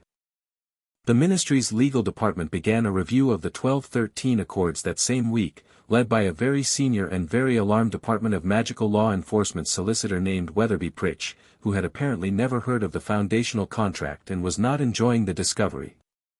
And Dumbledore called Harry into his office on the 29th. The office was exactly what Harry had expected, circular, cluttered with interesting objects, portraits of former headmasters dozing in their frames, Fawkes the Phoenix burning softly on his perch and giving Harry a look of what seemed like genuine recognition. Dumbledore sat behind his desk with his hands folded and his half-moon glasses on and an expression of such careful neutrality that it was practically a statement. Harry sat across from him, the satchel on his lap, and waited. "You've been busy," Dumbledore said, after a moment. "Second year's been eventful," Harry said. "The chamber situation alone, Harry." Gently. "I think we both know what I'm referring to." Harry met his eyes. "The Article 7 challenge. Among other things." Dumbledore studied him with the particular quality of attention that Harry had noticed from their very first meeting, not the attention of someone assessing a student, but of someone assessing a variable in a much larger equation. "You found it before you came to Hogwarts." "When I was 8. Dumbledore was quiet for a moment. Something moved in his expression, not quite guilt, but adjacent to it, the look of a man revising a calculation he'd thought was settled. "You've known for 4 years." "Yes." "And you've been preparing." "Yes." Dumbledore picked up one of the small silver instruments on his desk and turned it in his fingers, a thinking gesture, Harry suspected, rather than a necessary one. "May I ask what you intend?" "To use it," Harry said. "The contract is real. The violations are documented. I'm going to address them through the mechanisms the contract provides." "And the timing?" "When I'm ready." Harry looked at him directly. "When I have enough. Not before." Dumbledore set the instrument down. For a long moment he looked at Harry with something that was harder to read than his usual expressions, something that might have been relief, or respect, or the particular feeling of watching a chess piece turn out to be a different piece than you thought. "There are things I know," Dumbledore said carefully, "about the contract. About the Peverell line. About why you were placed where you were placed after that night in Godric's Hollow." "I know," Harry said. Dumbledore blinked. "You know. I know you know. I know there are things you haven't told me. I know some of them involve my mother's protection and the blood magic in Petunia's house, and some of them involve Voldemort and what he's become, and some of them," he paused. "Some of them involve me. What I am. What's in me that shouldn't be." The portraits had all woken up and were trying very hard to look like they weren't listening. Fawkes trilled one soft note. Dumbledore looked at him for a long time. "How much do you know?" he said, very quietly. "Horcruxes," Harry said. The word landed in the room like a stone in still water. Dumbledore's expression didn't collapse, he was too controlled for that, but something around his eyes shifted fundamentally. "The diary," Harry said. "Riddle's memory told me things while he was boasting. I looked up the theory." He kept his voice level. "I think there's one in me." The silence stretched. "Harry, I'm not panicking," Harry said. "I worked through it. There are solutions. They're not pleasant but they exist." He looked at Dumbledore steadily. "What I need from you is honesty. Not protection. Not management. Honesty." Dumbledore looked at him for a long, long moment. And then something in the old man's careful architecture shifted, not collapsed, but opened, and he said, very quietly, "You are the most remarkable 12-year-old I have ever encountered." I'm going to take that as a yes, Harry said. It is a yes, Dumbledore said. And then, with the deliberate weight of someone putting down something heavy they'd been carrying a long time, he said, yes. There is something in you that should not be there. And I have been trying to understand how to tell you in a way that doesn't destroy me. 'Cause you unnecessary pain. Harry thought about this. Tell me anyway, he said. I'd rather know. Dumbledore told him. Not all of it, not yet, Harry suspected, but the shape of it, the essential truth that Voldemort had accidentally lodged a fragment of his fractured soul in Harry's scar on the night in Godric's Hollow. That this was what gave Harry his Parseltongue, possibly some fraction of Voldemort's memories. That it was why Voldemort had to die a specific death to truly be gone, and Harry's situation was complicated. Harry listened. He asked 3 questions. When Dumbledore had finished, Harry sat with the information for a minute, turning it over, and then said, "Okay. I need to think about this. But I want to continue this conversation, properly, regularly, with real information both ways. Not me finding things out secondhand." Agreed, Dumbledore said, with the speed of someone accepting terms they should have offered first. And one more thing. Harry stood. The contract. I know you know about it. I'm not asking for permission to use it. I'm telling you I'm going to, and I'm giving you the professional courtesy of advance notice. He met Dumbledore's eyes. I think you want the ministry cleaned up as much as I do. Probably more. So I think we want the same things, mostly. Mostly, Dumbledore agreed, with a ghost of something that was almost a smile. The places we don't agree, Harry said, picking up the satchel, I'll tell you when we get there. He left the office and walked back toward Gryffindor Tower, past moving portraits and shifting staircases, through the particular nighttime atmosphere of Hogwarts that he'd come to find deeply comfortable, the sense of a building that had been housing important things for centuries and had learned to take them seriously. Ron was awake when he got back, sitting up in bed with the governance history open on his knees, which he'd been doing increasingly over the past months to the point where he now knew the appointment structure chapter better than Harry did.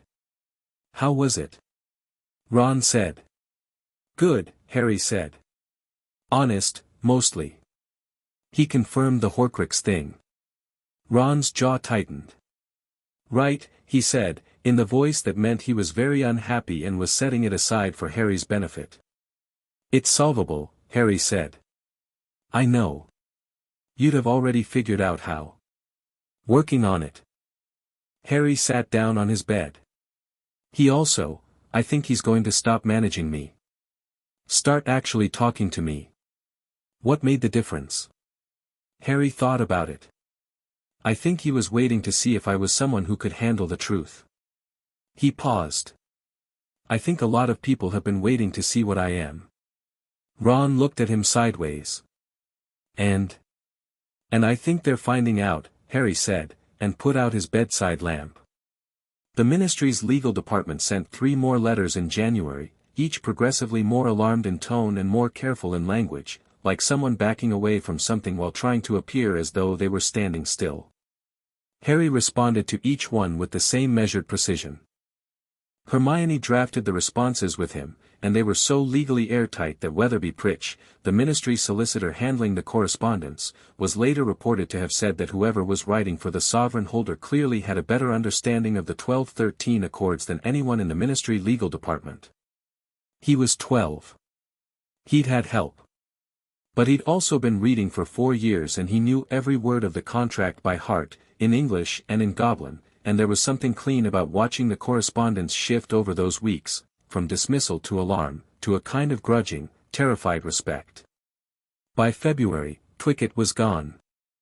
The ministry's internal review of the Accords had produced a 30-page report marked classified that Harry would not see for another 2 years but which, when he did, would confirm that the ministry's own legal team had concluded the contract was valid, the challenge was legitimate, and the sovereign holder had not just the standing but the right to invoke further clauses if they chose. In March, Ragnarok sent a letter that was 3 paragraphs in Goblin and had the quality, in its formality, of something very close to warmth. The challenge has been successful, it read. The appointment has been removed. The ministry's legal review has confirmed the contract's validity internally, though they will not admit this publicly. You have moved well. The first move is always the most important, it establishes whether you are serious. They know now that you are. Harry read it in the library, Hermione on his left with her updated violation timeline, Ron on his right with the flowchart spread across 3 books. First one down, Ron said, looking at the flowchart. His finger went to the box that said Twicket and he drew a line through it with enormous satisfaction. How many left? Hermione consulted her timeline. 31 documented violations. 6 illegal or questionable appointments currently active. The audit delay is now 8 years. She looked at Harry. But the dynamic has changed. They know you're serious now. The next move is harder. I know, Harry said. The next move, she said carefully, has to be bigger. Because if you keep picking off individual appointments quietly, they'll start to adapt. Find ways to structure appointments that are harder to challenge. Insulate themselves. So we do the audit, Ron said. Harry looked at the letter from Ragnarok. Not yet, he said. Ron and Hermione looked at him. 3rd year, Harry said. The audit is the big move. It needs to be unignorable. It needs to land like a declaration. He looked at Hermione. When it happens, I don't want to be a footnote. I want it to be the story. She looked at him for a long moment, then at her timeline, then back at him. You need public awareness first, she said slowly. Right now almost nobody in the wizarding world knows the contract exists or that you've been using it. Right. So 3rd year you build the public dimension. Start it, Harry said. It doesn't need to be built before the audit. It needs to be live when the audit drops.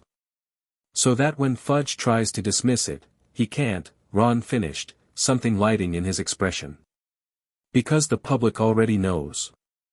Because the public already knows, Harry confirmed. Hermione picked up her red pen. I need to write a lot more notes, she said, and started writing. Outside the library windows, the grounds were just beginning to move toward spring, the snow retreating to the shadows and the grass coming back in the tentative way of things that had been suppressed and were returning on their own terms. Harry looked out at it for a moment and thought about 3rd year, and the audit, and a ministry that was only now beginning to understand what was coming for it, and felt, as he turned back to his books, the same steady certainty he'd felt since he was 8 years old on a dusty floor with Old English in his hands. Patient. Careful. Completely unafraid. The wall was rotten. And he knew exactly where to knock. Chapter 4, The audit 3rd year arrived with a werewolf for a defense teacher, which Harry considered a significant upgrade on the previous 2, and a wanted criminal loose somewhere in Britain who turned out to be his godfather, which Harry considered considerably more complicated. He'd known about Sirius Black before the Prophet made it front-page news. Ragnarok had flagged the prison break in a letter sent the first week of August, along with a note that was, for a goblin, practically conversational. The individual in question was imprisoned without trial in 1981. Gringotts has a record of the original arrest documentation. You may find it relevant. Harry had written back immediately asking for the documentation. It had arrived within the week, 3 pages of ministry arrest records showing that Sirius Orion Black had been placed in Azkaban on the verbal authority of Bartemius Crouch Sr., with no trial, no formal charge hearing, and no legal representation. Harry had read these 3 pages 4 times and then sat very quietly for a while. Then he'd written to Hermione. Her response had been 8 pages long and arrived the next morning, clearly written in one sitting at some speed given that her handwriting, normally immaculate, went slightly sideways toward the end. The relevant section, this is one of the most significant ministry violations I've found yet. The right to trial is not just a wizarding legal standard, it's enshrined in the Foundational Accords, Article 14, as a basic condition of governance within the magical community. Crouch's unilateral imprisonment of Black without process is a textbook violation. Harry, if Black is innocent, she'd underlined the if. Then he's been in Azkaban for 12 years for a crime he wasn't tried for. That's not just a legal violation. That's what the contract was built to address. Harry had underlined her underlined if and written back, find out everything you can. I'm working on it from this end. So by the time the Express pulled out of King's Cross on September 1st, Harry had the arrest documentation, Hermione had a 40-page preliminary analysis of the trial irregularities, and Ron had, through the particular social intelligence of someone with 5 brothers and a father in the ministry, confirmed through very careful conversations with Arthur Weasley that yes, Sirius Black had indeed never been tried, and yes, this was something the ministry preferred not to discuss. Dad got very uncomfortable, Ron reported, in the compartment, with the new Lupin sitting at the end reading with his eyes closed, apparently asleep. Which with Dad means it's something he thinks is wrong but doesn't know how to fix. He kept saying, of course Black was clearly guilty, in the tone he uses when he's not sure about something. He probably was, Lupin said, without opening his eyes. All 3 of them looked at him. Lupin opened his eyes. He had the look of someone who was tired in a way that sleep didn't fix, but his gaze was sharp and kind simultaneously, which Harry found he liked immediately. Sirius Black. I knew him. I'm sorry, I wasn't trying to eavesdrop, the compartment isn't large. Do you think he's guilty? Harry said. Lupin studied him. You're James's son. Clearly. He paused. I think the truth about what happened that night is considerably more complicated than what the ministry has ever publicly acknowledged. Which is not the same as saying he's innocent. He looked at the window. What I know is that I never got to ask him. None of us did. Because there was no trial, Harry said. Lupin looked back at him. Something moved in his expression, recognition, or recalculation, or both. No, he said. There wasn't. He said nothing else. But he watched Harry with the particular attention of someone who has encountered something unexpected and is deciding how to respond to it. Harry went back to his book. Hermione went back to her notes. Ron offered Lupin a chocolate frog and Lupin accepted it with genuine gratitude and an almost surprised quality, as if small kindnesses still caught him off guard. They arrived at Hogwarts in a storm, which the castle absorbed with the equanimity of a building that had been weathering Scottish weather for a millennium. The Dementors on the train had been deeply unpleasant. Harry had heard a woman screaming and known with a cold certainty it was his mother, which was new information he carried internally without letting it show, and the castle's warmth was a physical relief. Dumbledore met Harry in the corridor outside the Great Hall during the sorting, quietly and without ceremony. A word after the feast, he said, and Harry nodded. The conversation that night was different from their December exchange. Dumbledore had made good on his promise. There were monthly meetings now, real ones, with actual information flowing in both directions. Dumbledore told him things about Voldemort's history, about the Horcruxes, about the network of objects he suspected were involved. Harry told Dumbledore about the contract's progress, the violations catalogued, the audit he was planning. They had, over the course of second-year spring term and this summer, developed something that was not exactly a partnership but was not exactly not one either, 2 people with different power structures and different timelines who had found the overlap in their objectives and were, carefully, working it. The audit, Dumbledore said that night. You're doing it this year. Yes. I won't pretend I don't have concerns about the timing. Fudge is, not well disposed toward disruption. I know. He'll come after you. Let him. Harry met his eyes. He's the Minister of Magic. I'm the legal sovereign of the institution he manages. If he comes after me, he's doing it inside a building I own. I find that a fairly comfortable position. Dumbledore looked at him for a moment. Yes, he said. I suppose it is. He picked up the silver instrument again. Sirius Black. Imprisoned without trial. Article 14 violation. Harry kept his voice even. If he's innocent, his imprisonment is among the worst documented abuses of the foundational accords in the contract's history.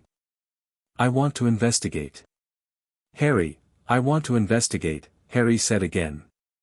Not act. Not yet. I know you have concerns about Black. I know you don't know what to believe. I don't either. But I'm going to find out. Dumbledore said, quietly, he was your father's best friend. I know. If he's innocent, then he's been robbed of 12 years and his case is going into the audit as a primary exhibit.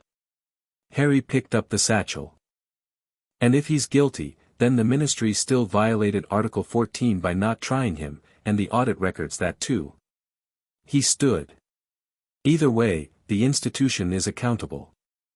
That doesn't change based on what he did. Dumbledore looked at him with the expression Harry was beginning to understand was the one he used when he was proudest and most unsettled simultaneously. Your father would be, don't, Harry said, gently but firmly. I know you mean it kindly. But I'd rather be my own thing than my father's continuation. They're different. Dumbledore stopped. Yes, he said, after a moment. You're right. I apologize. Harry left, and walked back through the castle, and thought about a man in Azkaban for 12 years without a trial, and whether justice was the kind of thing that could be given back once it had been taken, or whether it could only be acknowledged. He didn't have an answer. He filed the question and kept moving. October brought Quidditch and essays and Lupin's defense classes, which were genuinely the best instruction Harry had received since arriving at Hogwarts. Lupin taught like a person who understood that fear was the actual enemy and that technical skill was only useful if you could think through the fear to apply it. The Boggart lesson was memorable. Harry's Boggart was not a Dementor. He'd expected it might be Voldemort, or the mirror in the Dursleys' house, or something from the chamber. Instead it was a locked door, a blank, featureless door that would not open and had no handle, and Harry looked at it for a moment and then did something none of the other students had managed. He laughed first, before the spell, genuinely, because he recognized it as the most honest fear he had, and recognition took some of the weight off. The Boggart became a door with a sign that said push, and then dissolved into smoke. Lupin looked at him with the particularly thoughtful expression he wore when Harry did something he hadn't anticipated. He never said anything, but the attention was there. November. Harry, Hermione, and Ron were in the library corner on a Thursday evening when Harry opened his folder and put it on the table and said, "It's time to start building the public component." Hermione put down her quill. How? The Quibbler's too fringe. The Prophet's ministry adjacent, Fudge has relationships there. Harry had thought about this for months. We need something that comes from inside the wizarding community but isn't dependent on ministry goodwill. Rita Skeeter, Ron said. Harry and Hermione both looked at him. Not for us, Ron said quickly. Obviously not. But think about it, she's the Prophet's biggest name but she doesn't actually like the ministry. She likes stories. Big ones. Stories that make her famous. He leaned forward. If you give her the story of the Peverell contract on your terms, in a controlled way, she'll run with it. Because it's the biggest story in Wizarding Britain in 50 years. Harry thought about this. She'll spin it. Yeah, but you control what information she gets. And she'll want to seem like she's breaking the story, which means she'll fact-check it hard before she runs it, because she can't afford to be wrong on something this big. Ron looked slightly surprised by his own analysis. My dad always says the best way to deal with someone unreliable is to make their interests align with yours. That's actually very good, Hermione said, sounding slightly surprised. Cheers, Ron said. Harry thought about it for a long moment. Not Skeeter, he said finally. Not yet. She's useful but she's combustible. If she doesn't control the story enough she'll go sideways with it. He tapped the folder. There's a publication called The Legal Witch. Specialist Magical Law Journal, readership is mostly solicitors and ministry workers and governance scholars. Small circulation but extremely influential. If a story about the Peverell contract appears there first, properly documented, it becomes a legal record before it becomes a news story. Hermione sat up very straight. The editor is Lavinia Greenwood. She's a Goblin rights advocate. She published the original challenge to the Muggleborn Registration Committee in 1988. I know, Harry said. You know everything, Ron said, not unkindly. I know the things I've looked up, Harry said. I want to write to Greenwood. I want to submit a documented account of the foundational contract, its authentication, and the Article 7 challenge and its outcome, for publication in the Legal Witch. Under my full name. Potter Peverell, Hermione said.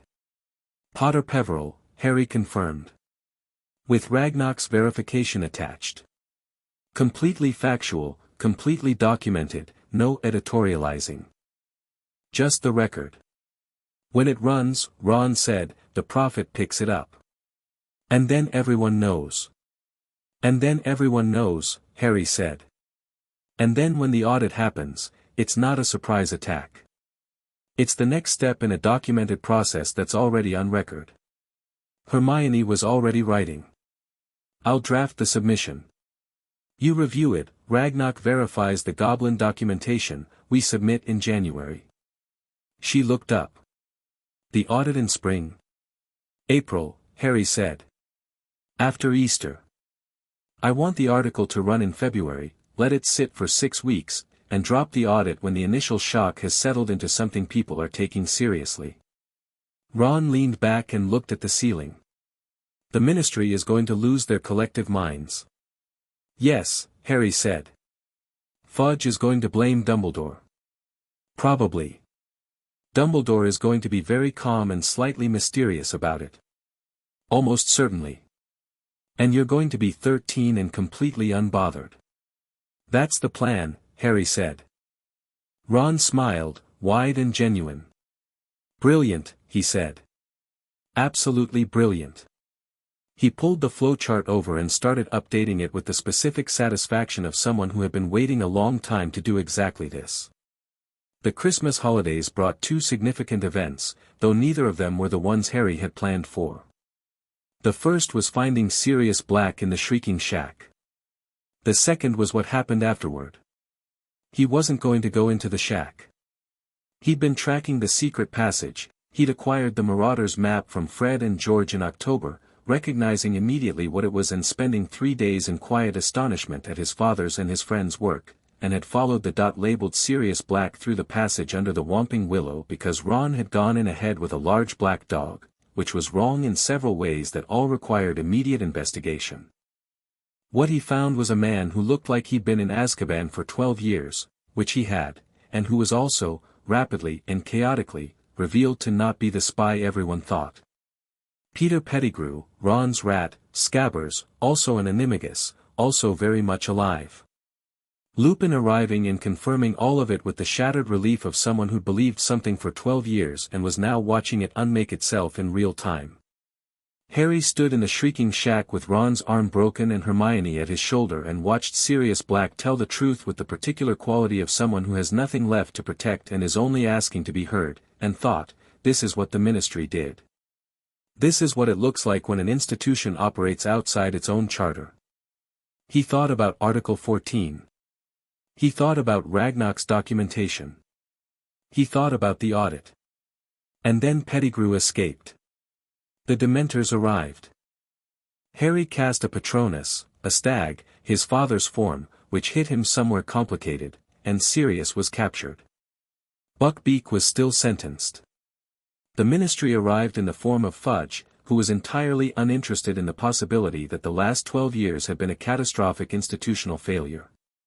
Harry stood in the hospital wing afterward, Ron's arm in a sling, Hermione exhausted beside him, and thought for a long time. Then he looked at Hermione and said, "The time turner. Harry, you've had it all year.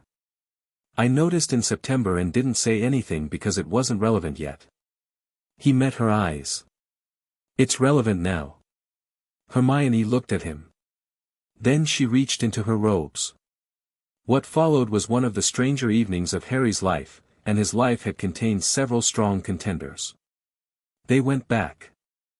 They freed Buckbeak and they freed Sirius, because Sirius's innocence was documented and his imprisonment was illegal, and Harry was not going to let the Ministry's failure compound itself when the means to prevent it were literally in their hands, and he was aware that this was not going to be sanctioned and found he did not care even slightly. Sirius, on Buckbeak, looked down at Harry from just above the astronomy tower railing, and he had the face of someone who had been so far in the dark for so long that the light was almost painful. James would have, he started. Don't, Harry said, gently, the same way he'd said it to Dumbledore. I'm glad you're free. Write to me. Come back when it's safe. We're going to fix this properly. Sirius looked at him.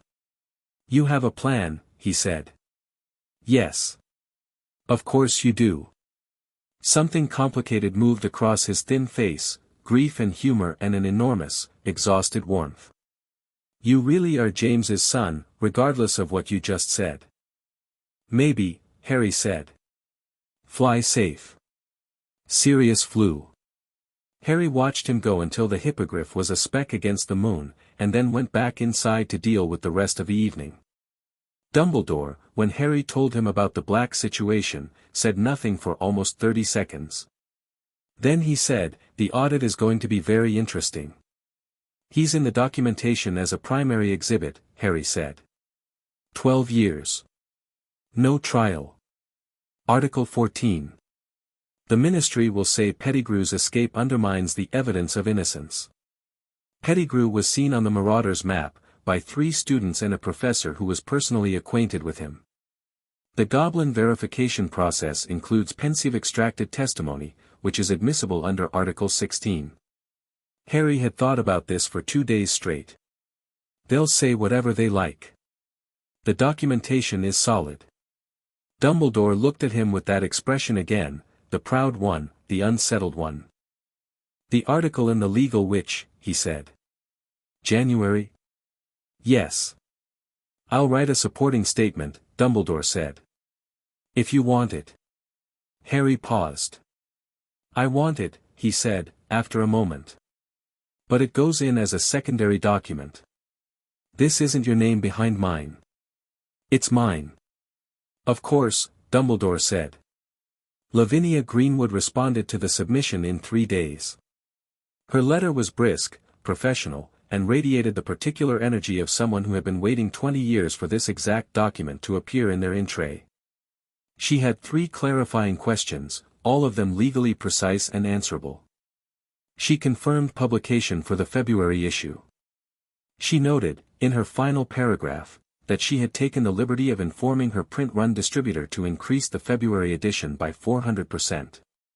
The Legal Witch ran Harry's article, The Foundational Contract of 1213, a documented account of sovereign interest in the Ministry of Magic, by H.J. Potter Peverell, on February the 9th. By February the 10th, the Prophet had picked it up. By February the 11th, it was front page. By February the 12th, Cornelius Fudge had issued a public statement calling the article legally unsupported and factually dubious, which was unfortunate because the article contained 17 pages of supporting documentation and a verification seal from the High Warden of Gringotts, and saying it was unsupported in public when you could check the documentation for yourself made Fudge look either dishonest or simply not very bright. Harry was in charms when the Prophet arrived and heard about Fudge's statement at dinner. He ate his dinner without changing his expression and spent the evening in the library drafting the formal audit request. Hermione read the draft twice and looked up with an expression he'd learned to recognize as her version of exhilaration, the same expression she got when she'd solved a difficult problem. It's good, she said. It's really good. The clause references are airtight. Check Article 4 again, Harry said. The compelled compliance section. She checked. It's right. And Article 18. The scope of audit. Also right. You're allowed to audit all financial records, all appointment records going back to 1945, all decree issuances, and all disciplinary proceedings for the last 50 years. She looked at him. Harry. Do you understand how much is going to be in those records? I have some idea. Azkaban sentencing records. Death Eater trials, or lack thereof. Muggleborn discrimination. The Goblin liaison underfunding. Sirius Black. She took a breath. Everything. Everything, Harry confirmed. Ron, beside her, was looking at the audit request with an expression of concentrated focus. When Fudge sees this, he'll panic, Harry said. And when he panics, he'll do something stupid. And we'll document that too. What if he tries to have you arrested? Ron said. Harry looked at him steadily. On what charge? Invoking a legally verified contract. Inside an institution I own. He picked up his quill. Let him try. Ron and Hermione exchanged a look. Not a worried look, precisely, the look of people who have committed to something and are checking that the other person's commitment is solid. Right, Ron said. Sign it. The audit request went to Ragnarok on March the 1st, sealed with the Iron Key, accompanied by Ragnarok's own formal instrument compelling Ministry compliance under Article 4. In the 6 weeks since the Legal Witch article, the wizarding world had divided itself into the familiar human positions on any significant revelation, those who were shocked, those who had suspected something like this all along and felt vindicated, those who were angry on Fudge's behalf, and a smaller but significant group of governance scholars, Goblin rights advocates, legal professionals, and Ministry insiders who had read the documentation carefully and were extremely quiet in a way that meant they were thinking hard. The Ministry's response to the formal audit request arrived on March the 8th.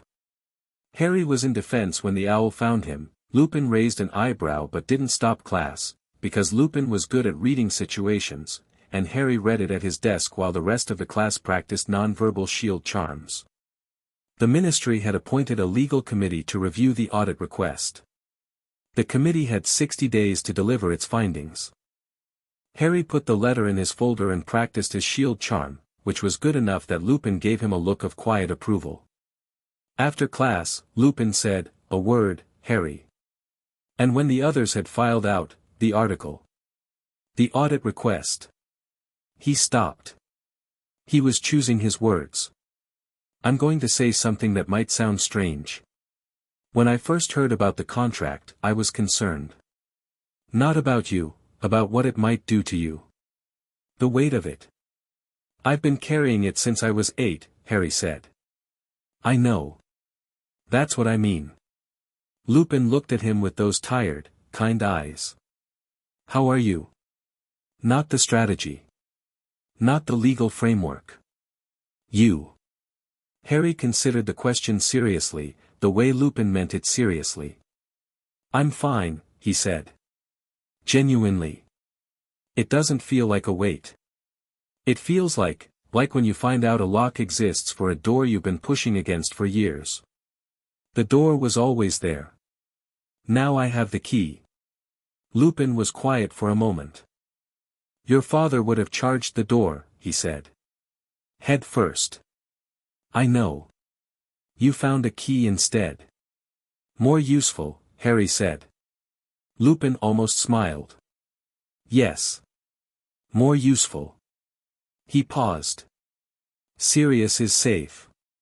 You should know that, I got a message. He's somewhere warm and he's got Buckbeak with him and he says to tell you he's reading the Legal Witch article for the 4th time. Something warm moved through Harry's chest and he let it. Good, he said. He also says, and I'm quoting, tell the kid I want a front row seat when the audit drops. Harry did smile then. Tell him I'll see what I can do. The Ministry's legal committee delivered its findings on May the 3rd, which was earlier than the 60 days, suggesting that the committee had either worked very fast or the Ministry wanted this resolved quickly. The findings were 20 pages and boiled down to 3 positions. 1. The contract was valid but its scope was disputed. 2. The audit request was technically permissible but the Ministry reserved the right to limit access to specific classified records. 3. The Ministry was prepared to discuss terms. Harry read position 3 twice. Then he wrote back, very briefly and very politely, that terms were not a mechanism available to the ministry under Article 4, that the scope of the audit was determined by the contract and not by ministerial preference, and that the Goblin audit team would arrive on the 28th of April. He sent it before he'd consciously decided on the date, and then looked at the calendar and thought, of course. The week after Easter. The week the entire wizarding world comes back from holiday and picks up their profit. Of course. On April the 28th, Harry arrived at the Ministry of Magic for the first time. Not as a student. Not as a visitor. He arrived with Ragnarok at his left, who had brought 2 additional senior goblins carrying documentation boxes, and Hermione at his right, who had a briefcase that contained the complete violation timeline and was dressed in her most official-looking set of robes and had a quill tucked behind her ear like she was daring someone to tell her she didn't belong here. Ron was at Hogwarts, which was where Harry had told him to stay, because somebody needed to be at school fielding questions and being publicly calm, and Ron could do that better than he could be useful in the ministry's legal department. He had argued about this for a full evening and then accepted it with the grace of someone who trusted that their role was real even when it was less dramatic than they'd like. The ministry's atrium was vast and golden and full of people who all stopped when Harry walked through the golden gates. He was 13, and small for 13, and wearing school robes with the satchel across his shoulder and the iron key on a chain around his neck. He walked through the atrium with Ragnarok, who was half his height and twice his presence, and didn't look at the people staring. He didn't need to perform anything. He was here because he had the right to be here, and that was sufficient. Fudge met them in the atrium. He was red in the face and had clearly been rehearsing something, because when he spoke it had the over-formal quality of prepared remarks. "Mr. Potter," he said. "I want to be very clear that the Ministry of Magic does not recognize, Minister Fudge," Harry said, pleasantly. The formal audit instrument was served under Article 4. The scope is determined by the foundational accords. High Warden Ragnarok and I are here to begin the audit. He paused. "We can discuss your concerns after. The audit team has a schedule." Fudge opened and closed his mouth. He had the look of a man who had prepared arguments for a different version of this conversation, one that involved more deference and less directness. Ragnarok said, in a voice like stone on stone, "Minister. Article 4 allows for no delay. We begin." Fudge looked at Harry. Harry looked back with the neutral, level attention of someone who is very comfortable and is not going anywhere. "Fine," Fudge said, in the smallest voice Harry had ever heard from a minister of magic. He turned to his aide. "Show them to records." Harry followed the aide and thought, one door at a time. The audit took 4 days.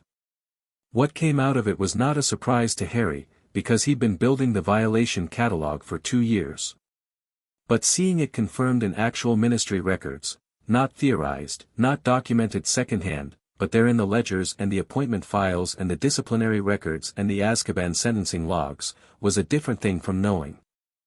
Hermione spent 4 days with a quill in her hand and emerged on the last day with a folder that was 3 inches thick and an expression of white-hot controlled fury. 109 violations, she said, in the carriage back to Hogwarts. 17 financial. 34 appointment-related. 41 procedural. And 17, Harry, 17 cases of wrongful imprisonment. Not just serious. 17 people in Azkaban without complete trial records. "I know," Harry said. "Do not say you know," she said, and he heard in her voice something real and raw, the thing she usually kept very tidy. 17 people. 12 years in some cases. "What the Dementors do to people, I know," he said again, but differently. "I heard my mother, Hermione. On the train, with the Dementors. I know exactly what they do to people." He looked at her steadily. "That's why we're doing this properly. Not quickly. Properly. So it sticks." She looked at him. The fury settled into something harder and cleaner. "Okay," she said. "What next?" "Ragnarok publishes the preliminary audit findings to the Goblin Legal Tribunal. The tribunal issues a formal citation to the ministry. We go to the prophet with the summary. He thought for a moment. And I think it's time Fudge understood that the next step isn't another citation. What is the next step? Removals, Harry said. Under the contract, once audit findings are confirmed by the tribunal, I can compel the removal of any official whose appointment is invalid or whose conduct violates the accords. He looked out the window at the countryside moving past.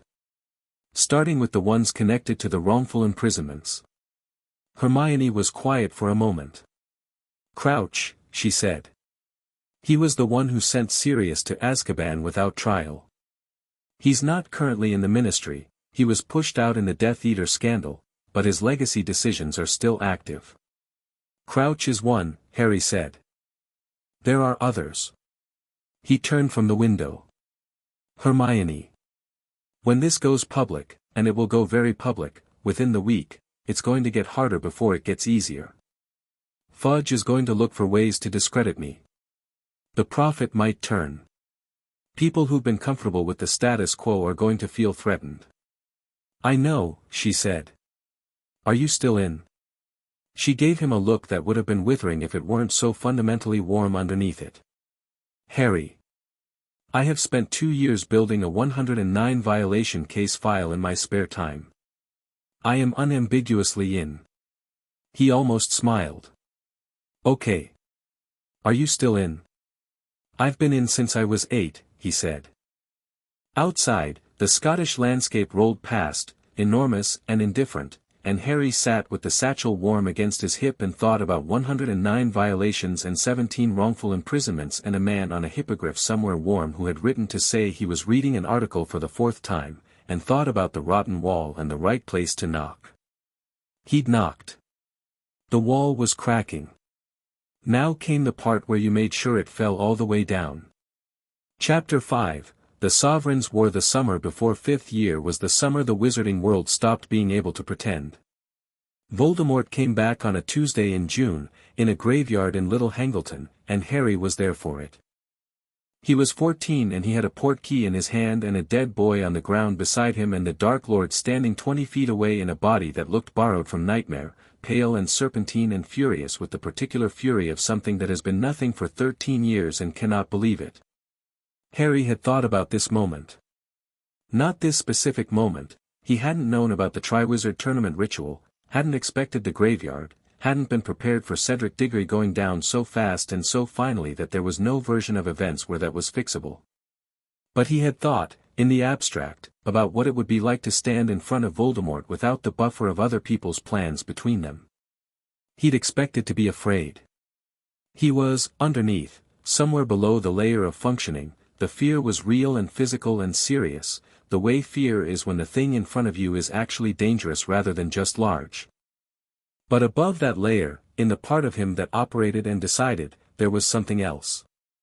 There was the clear, cold knowledge that he had prepared for this in every way available to him, that Voldemort did not yet know everything Harry knew, and that the contract, which had nothing to do with this confrontation and everything to do with what came after, was warm against his hip even now. You don't fight a war only on the battlefield. He'd known that since he was 8. The graveyard was brutal. Voldemort dueled him with the contemptuous ease of someone who expected it to end quickly, and Harry held on with the same patient stubbornness he'd been applying to everything since he was old enough to apply it to anything. The Priori Incantatem connection, the golden thread between their wands, was something neither of them had planned. And when his parents stepped out of Voldemort's wand in echo form and his mother said hold on, Harry he held on, and when he let go he ran, and he grabbed Cedric and grabbed the cup and came back to Hogwarts with a dead boy and a story nobody wanted to believe. Fudge was there when Harry landed on the Hogwarts grounds. He was always there for the wrong moments, Fudge, present for things he couldn't handle, absent for things that needed handling.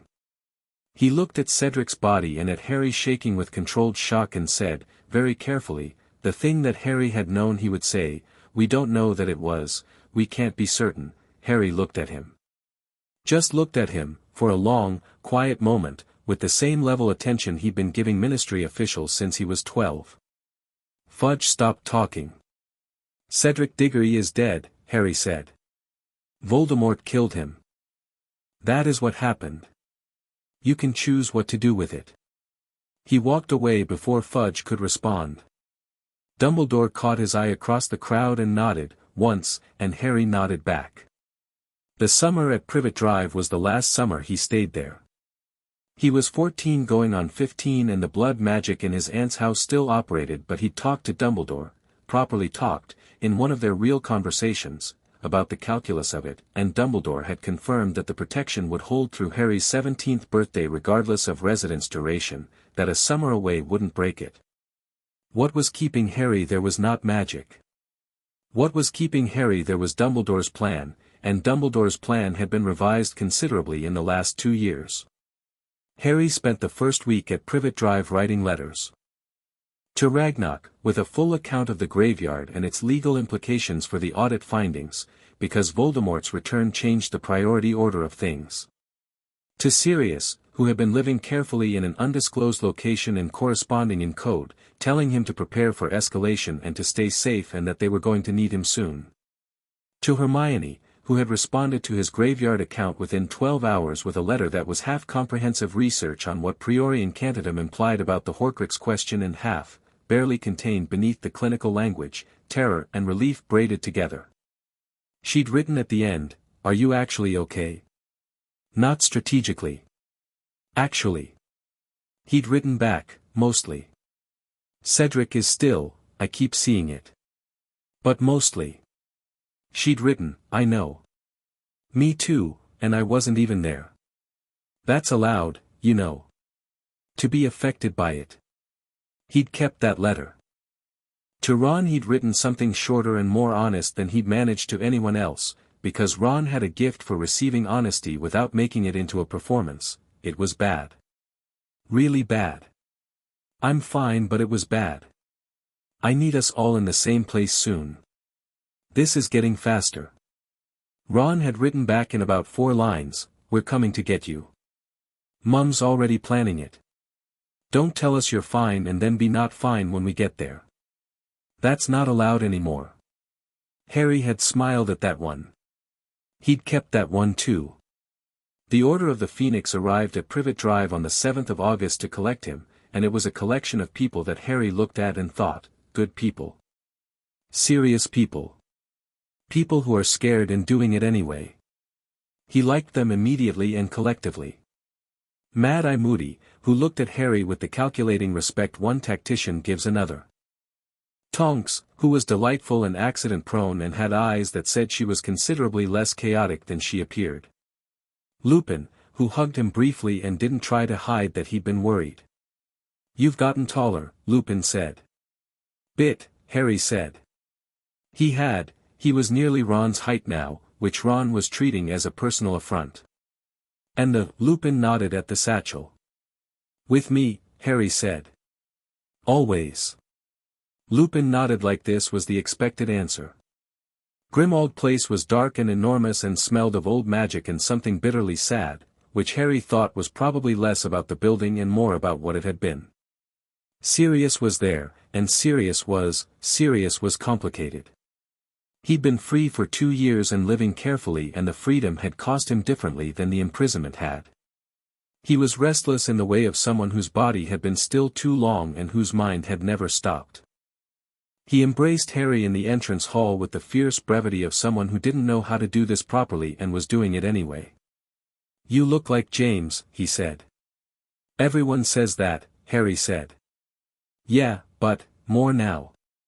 Something about he stopped. "You're all right." "I'm all right. The graveyard, I handled it." Sirius looked at him for a long moment. "Of course you did," he said, quietly, and it was not sycophancy, it was recognition, and Harry found he could accept it. "I need your testimony," Harry said. "For the audit follow-up. Your case, the Article 14 violation, Ragnarok needs pensive extracted testimony to proceed with the wrongful imprisonment citations. 14 of the 17 cases are ready. Yours is the flagship." Sirius blinked. "Right. Yes, okay. Business first." "There'll be time for not business," Harry said. But we're moving faster now. Voldemort is back. Which means everything we've been building has a deadline. Sirius looked at the satchel. I read everything, he said. Every article. Ragnarok sent me copies of the audit summary. He paused. The Ministry is absolutely terrified of you. Good, Harry said. They should be working with me, which they're not yet, so terrified is an acceptable intermediate state. Sirius stared at him. Then he laughed, the real one, the one that didn't have 12 years of hollowness in it. Merlin. You're something else. So I've been told, Harry said, and went upstairs to find Ron and Hermione. They were in the drawing room on the first floor, which Hermione had converted into a working space with the efficiency of someone who did this in every available location. The violation timeline was pinned to a board she'd conjured. The flowchart Ron had been updating for 3 years was on the opposite wall, enlarged and color-coded. There were books everywhere, cross-referenced with small flags, and in the center of the table was a new document Harry hadn't seen before, a thick folder with priority escalation, Voldemort return implications written on the front in Hermione's precise handwriting. Ron was reading something and looked up when Harry came in.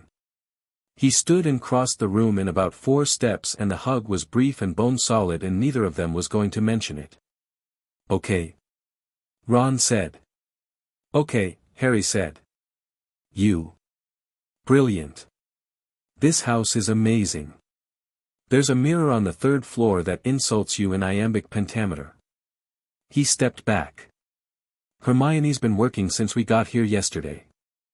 I've been working since June, Hermione said, from behind the folder, without looking up. Hello, Harry. Hello. What's in the priority escalation folder? She looked up then, and she had the expression he'd come to recognize as her most serious one, not the research excitement, not the contained fury, but the focused, grounded look of someone who has thought something through completely and is ready to present it. Sit down, she said. Both of you.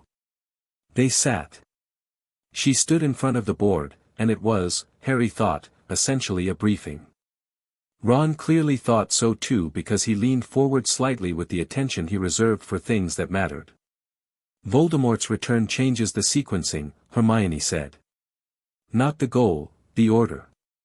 We've been building toward a clean legal process, audit, citations, removals, reform. That process still happens. But it can no longer happen at its own pace, because Voldemort will use the Ministry. He already has people inside it.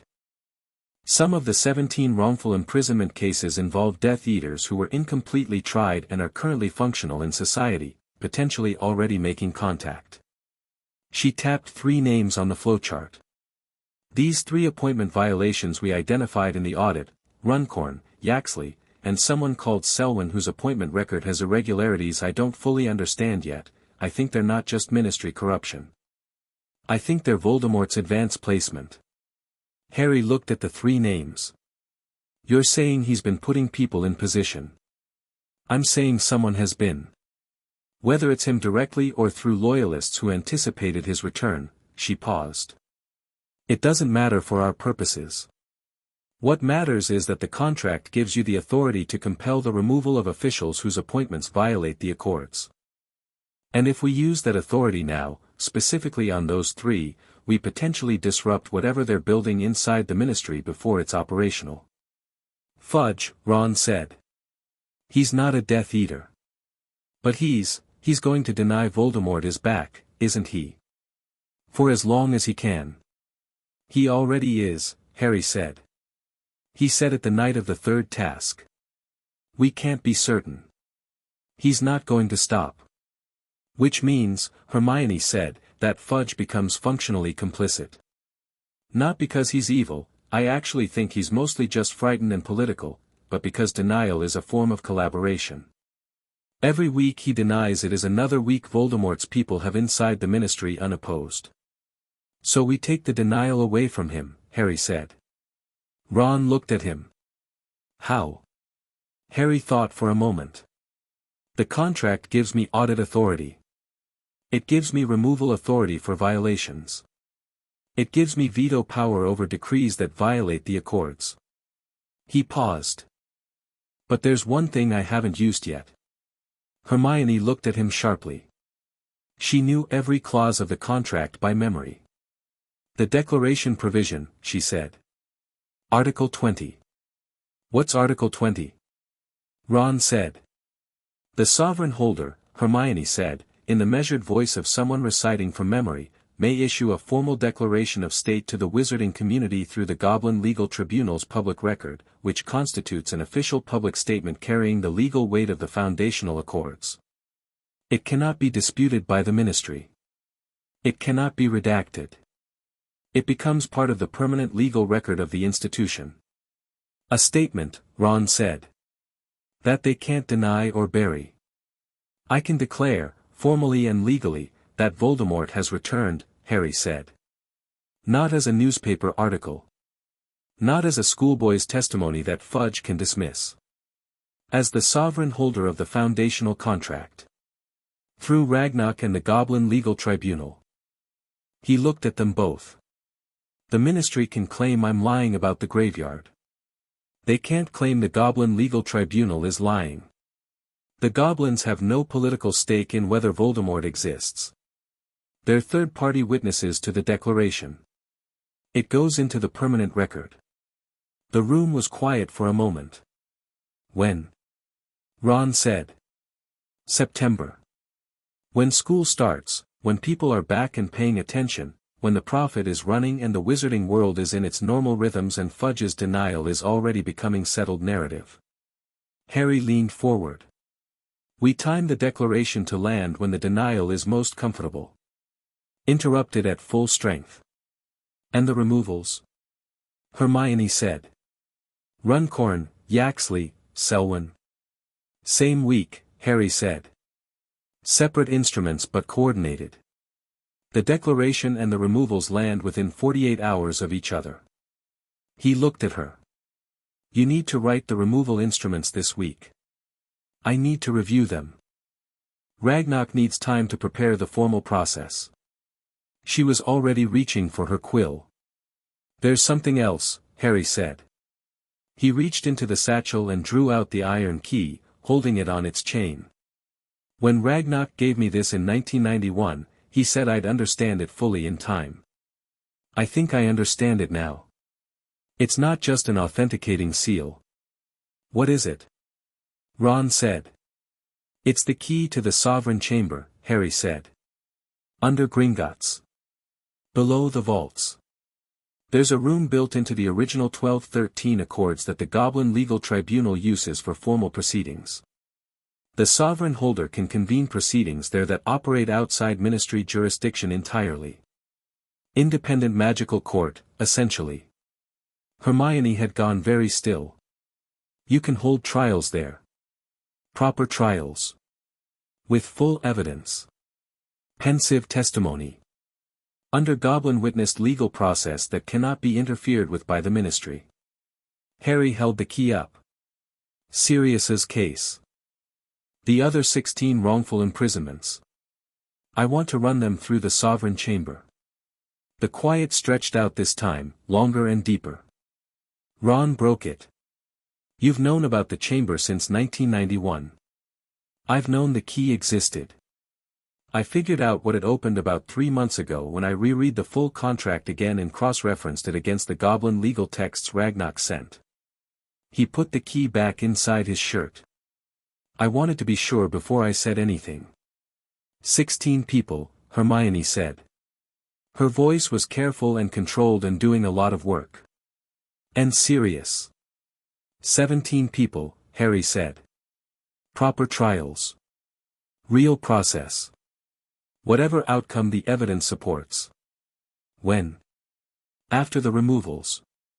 After the declaration. Early October, if we can move that fast. He looked at them both. I know it's a lot of moving pieces. It's fine, Ron said. He had the look he got when he was doing strategic thinking and not announcing it, the quiet, focused look that meant he'd accepted the scope of something and was working out his part. What do you need from me? Specifically. Not in general.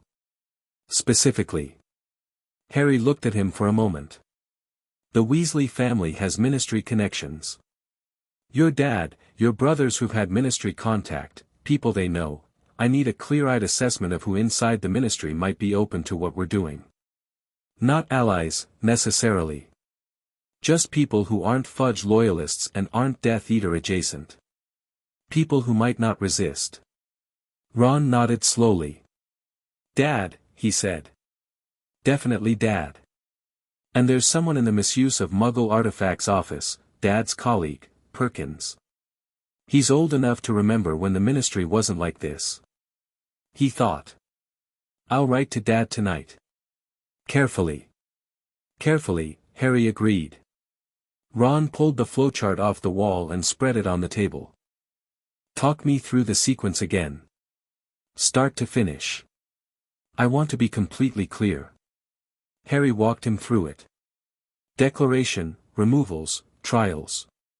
The public dimension building through each step. The ministry increasingly unable to dismiss or contain any of it because each action was legally grounded in the contract, verified by Gringotts, processed through the Goblin Legal Tribunal, and entered into the permanent record. And Fudge? Ron said. He's not violated the Accords himself specifically. You can't remove him under the contract. Not yet, Harry said. But I don't need to remove him. I need to isolate him. Every move I make that he can't counter legally makes him smaller. Every declaration he can't redact, every removal he can't block, every trial conducted without his authority, he gets less relevant with each one. He paused. And when Voldemort makes his first open move, when the denial becomes completely untenable, Fudge won't have any credibility left to spend on covering it up. Hermione looked at him across the table. What about Umbridge? Harry had known this name was coming. Dolores Umbridge, senior undersecretary to the minister, who had been present at his disciplinary hearing that morning, a brief, awful proceeding for the Dementor Patronus incident at the start of the summer, which Dumbledore had gotten dismissed on his behalf. Umbridge, who smiled with the warmth of a scalpel and whose relationship to power was the kind that left marks. Umbridge is going to be our defense teacher this year, Harry said.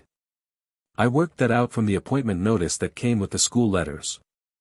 Ron and Hermione both looked at him. Ministry appointee. Educational oversight. Harry's jaw was tight, which it rarely was. She's going to try to control what's taught. What's said about Voldemort? What I can and can't do inside Hogwarts. Can she do that? Ron said. She can try. He paused. The educational appointment. I want Hermione to check whether a ministry educational appointee operating inside Hogwarts falls within the jurisdiction of the Foundational Accords. Hermione was already writing. Hogwarts was founded under the original wizard settlements predating the ministry. Its educational autonomy is, I think it's protected under Article 23, the Institutional Independence provision. She wrote faster. If Umbridge attempts to restrict education in violation of that provision, then her appointment is challengeable under Article 7, Harry said. Same as Twicket. Except this time I'm not doing it quietly. This time it's part of the public sequence. Ron looked between them. You're going to remove Umbridge. She's going to remove herself, Harry said. She's going to come in and try to control things, and every move she makes is going to be documented, and when the time is right she'll be the clearest example available of what ministry overreach looks like in practice. She'll make the case for me. Ron stopped. That's sort of terrifying. She's the one making the choices, Harry said. I'm just going to make sure they're on record. Hogwarts in September had the quality of normal surface over moving depths that Harry had come to associate with every year of his school life, the sorting, the new faces, the comfortable geography of a castle that had become genuinely home. But this year the surface was thinner. The Dementors at the station. The whispers about Cedric. And Umbridge, arriving at the staff table with her bow and her pink robes and her smile, sitting precisely where she'd been appointed to sit. Harry looked at her once. She looked back. She had the eyes of someone who had decided who he was before she arrived and was pleased with her conclusion. He looked away and ate his dinner. Defense against the dark arts was everything Harry had expected and worse, because Umbridge was not incompetent, she was deliberate, which was more dangerous. She taught theory without practice, controlled the information, and ran her classroom like a demonstration of authority for its own sake. When Harry stated, plainly, that Voldemort was back and that practical defensive skills were going to be necessary, she gave him detention with a smile so firm it didn't touch her eyes. He served it with a quill that wrote in his own blood, which he had known she was going to do before she produced it because he'd read the disciplinary reports from her previous ministry positions that Ragnarok had included in the audit documentation. He sat through it without expression, writing lines, and thought about Article 7 and how good it was going to feel to invoke it with her name attached. He told Hermione that evening, showing her his hand. She looked at it for 3 full seconds. Then she opened her folder, turned to the Umbridge section she'd already started, and wrote down the date, time, and nature of the detention in the precise, careful handwriting she reserved for things that were going to court. "That's a criminal use of a harmful magical instrument on a student," she said. "Yes," Harry said. "It's also, Harry, doing that to a minor, I know." He kept his voice even. "Write it all down." "I am writing it all down." She kept writing. "We're going to need a lot of pages." He'd thought about telling students. He'd thought about it a great deal over the summer, whether to bring people in, whether to form something organized, whether the secret of the contract needed to stay quiet a little longer or whether it was time. The announcement of the Sovereign Chamber trials, which Ragnarok had formally notified him would begin in October, was already public knowledge in the Goblin community and had been mentioned in the Legal Witch over the summer. The wizarding world knew something was building. They just didn't know what or how fast. The decision made itself in the Hog's Head on a Saturday in October, when 27 students showed up to what Ron had described as a meeting, and what turned out to be the beginning of something considerably more organized than that.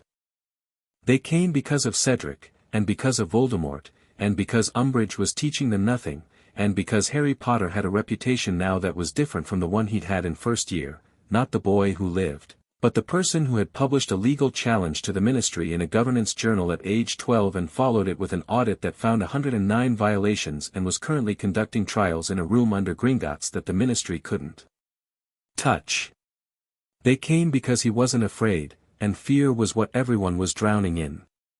Harry looked at them, Neville Longbottom, who had a very specific personal history with Azkaban's wrongful operation, Luna Lovegood, who had a clarity about reality that most people found inconvenient, Ginny Weasley, who had survived Tom Riddle's diary and come out of it harder and sharper, Dean Thomas, Seamus Finnegan, the Patil sisters, the Hufflepuffs, the Ravenclaws, and thought, yes. This is the right time. He told them about the contract. Not the whole 4-year story, there would be time for that. He told them what it was, what it did, what he'd done with it so far. He was clear and factual and didn't perform anything. He said, "This is real.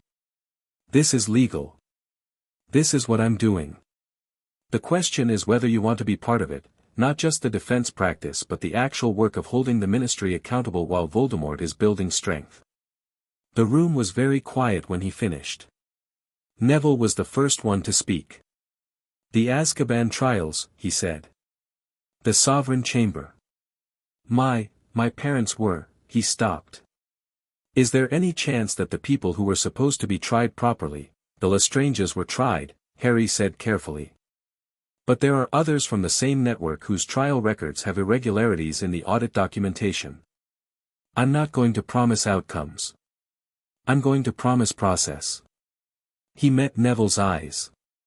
"Real process. Actual process. The kind your parents deserved and didn't get on the other side of it." Neville looked at the table for a moment. Then he looked up with the expression of someone who has decided something. "I'm in," he said. Everyone signed.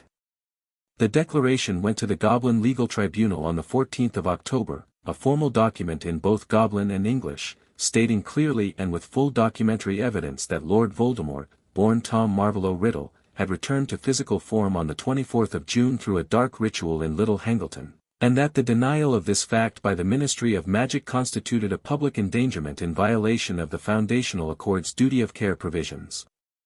It was in the permanent record by nightfall. By morning it was in the Prophet.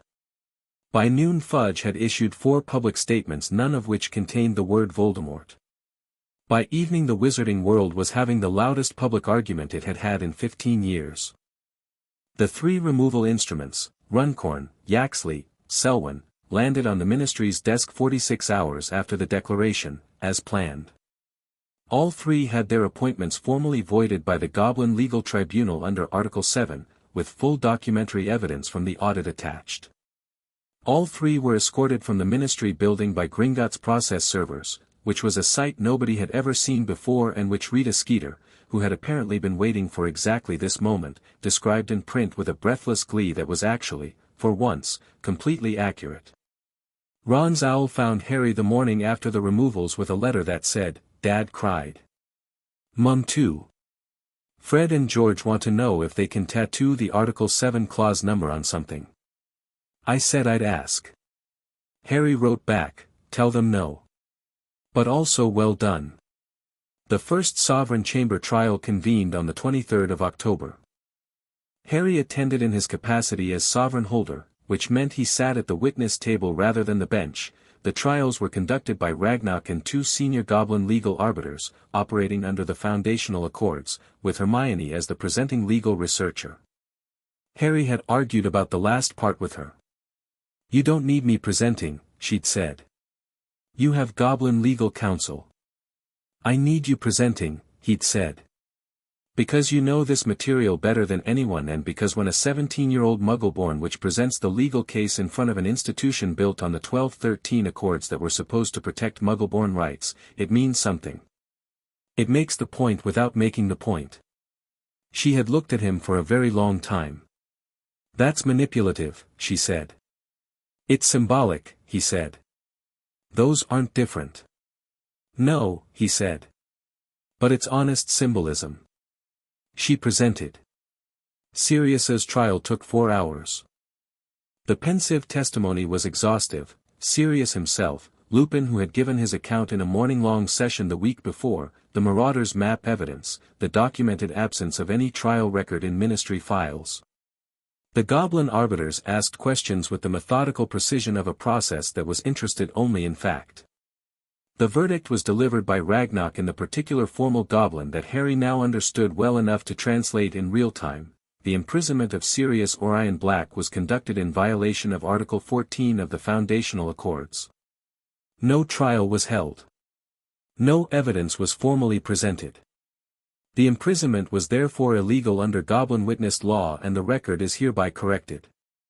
Sirius Orion Black is formally and legally exonerated of all charges of which he was never tried. Harry looked at Sirius across the chamber.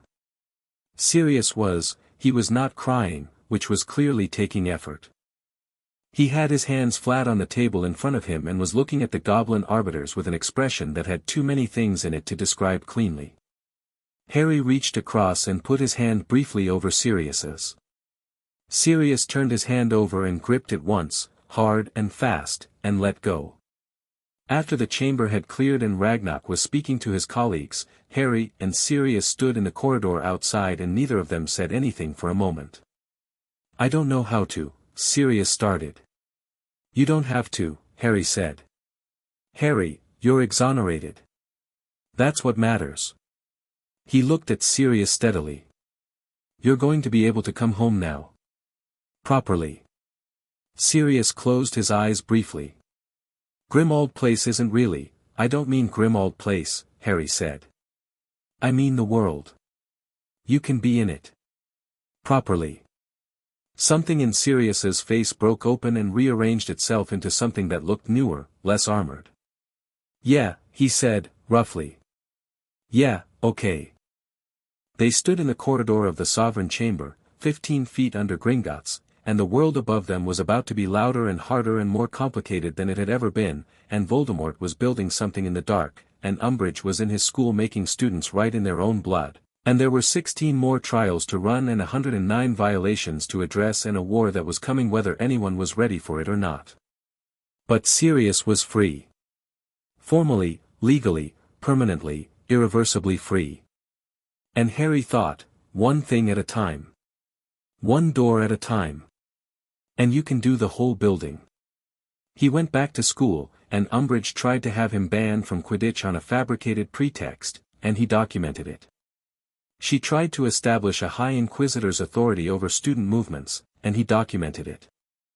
She issued Decree 23, 24, 25 in rapid succession, each one an attempted expansion of ministry authority over Hogwarts, and Hermione documented all of them, cross-referenced against Article 23, and built the removal instrument in 3 evenings of sharp and efficient work.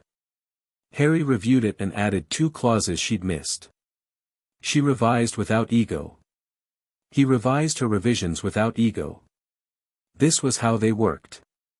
The Umbridge removal instrument went to Ragnarok in December, 2 weeks before the end of term. It cited 7 distinct violations of Article 23, the institutional independence provision, and the Bloodquill incident as an additional criminal offense under the foundational personhood clauses. Ragnarok sent back, instrument verified. Formal Article 7 process commenced. Estimated duration, 3 to 6 weeks pending ministry response period. Harry wrote back, take the full time. I want her to think she's won for a bit longer. Ragnarok wrote back a single line that Harry suspected was as close as the old Goblin got to laughing in text, as the Sovereign Holder instructs. The war above all of this was real and getting realer. The Order was active, the Death Eaters were testing edges, and somewhere in the British countryside Voldemort was gathering and planning and preparing to make his first open declaration of presence. Harry trained the DA twice a week in the Room of Requirement, which had produced a space so precisely tailored to what they needed that Harry had started to think the castle was sentient and sympathetic, which was both possible and not as surprising as it should have been, and the sessions were serious and practical, because the people in that room had all chosen to be there with full knowledge of what was coming. Neville hit his Expelliarmus cleanly for the first time on a Thursday in November, and the crack of it echoed off the walls, and the expression on his face was something Harry stored carefully in the part of his memory he used for things that mattered when everything else was difficult. Again, Harry said, and he did it again, and the room smelled of effort and determination in something that was becoming, gradually and unmistakably, confidence. The 16 remaining trials ran through November and December, scheduled 2 and 3 per week, Hermione presenting each one with the precision and thoroughness of someone who had spent years preparing for exactly this work. 12 resulted in exonerations. 3 resulted in confirmed guilty verdicts, which mattered, because it demonstrated that the process was real, that exoneration wasn't automatic, that this was justice rather than reversal. 1 remained complicated and was adjourned pending additional evidence. The ministry's response to the trials was, at first, public fury, and then something quieter and more significant, the fury stopped. The public statements from Fudge's office about the trials, initially heated and dismissive, began to peter out in late November. Harry noted this and thought, someone has told him that public objection to the trials is making him look like he's against justice, which is a position he cannot sustain. What took the public fury's place was something Harry had been watching for, internal ministry movement. People repositioning. The ones who had read the audit and been quiet were now being less quiet. The ones who had been Fudge loyal from inertia rather than conviction were beginning to recalculate. Ragnarok's December letter was longer than usual and contained a passage Harry read 3 times, the internal environment of the ministry is shifting. 3 department heads have separately contacted Gringotts to inquire, off-record, about the nature of the Sovereign Holder's removal authority and whether cooperation with the audit would affect their own positions. I have responded to each that cooperation is regarded favorably under the Accords. I believe this is the beginning of a voluntary reform movement within the institution itself. You have created the conditions. The institution is beginning to respond. Harry put the letter down and thought about a wall, and knocking in the right place, and the difference between demolishing something and changing it, and which one actually worked. The wall was cracking. The light was coming through. And somewhere in the ministry, In the rooms that had been corrupt for decades, people were starting to look at the light and think about which side of the wall they wanted to be on. Chapter 6, The Last Clause. The final year began not with a train.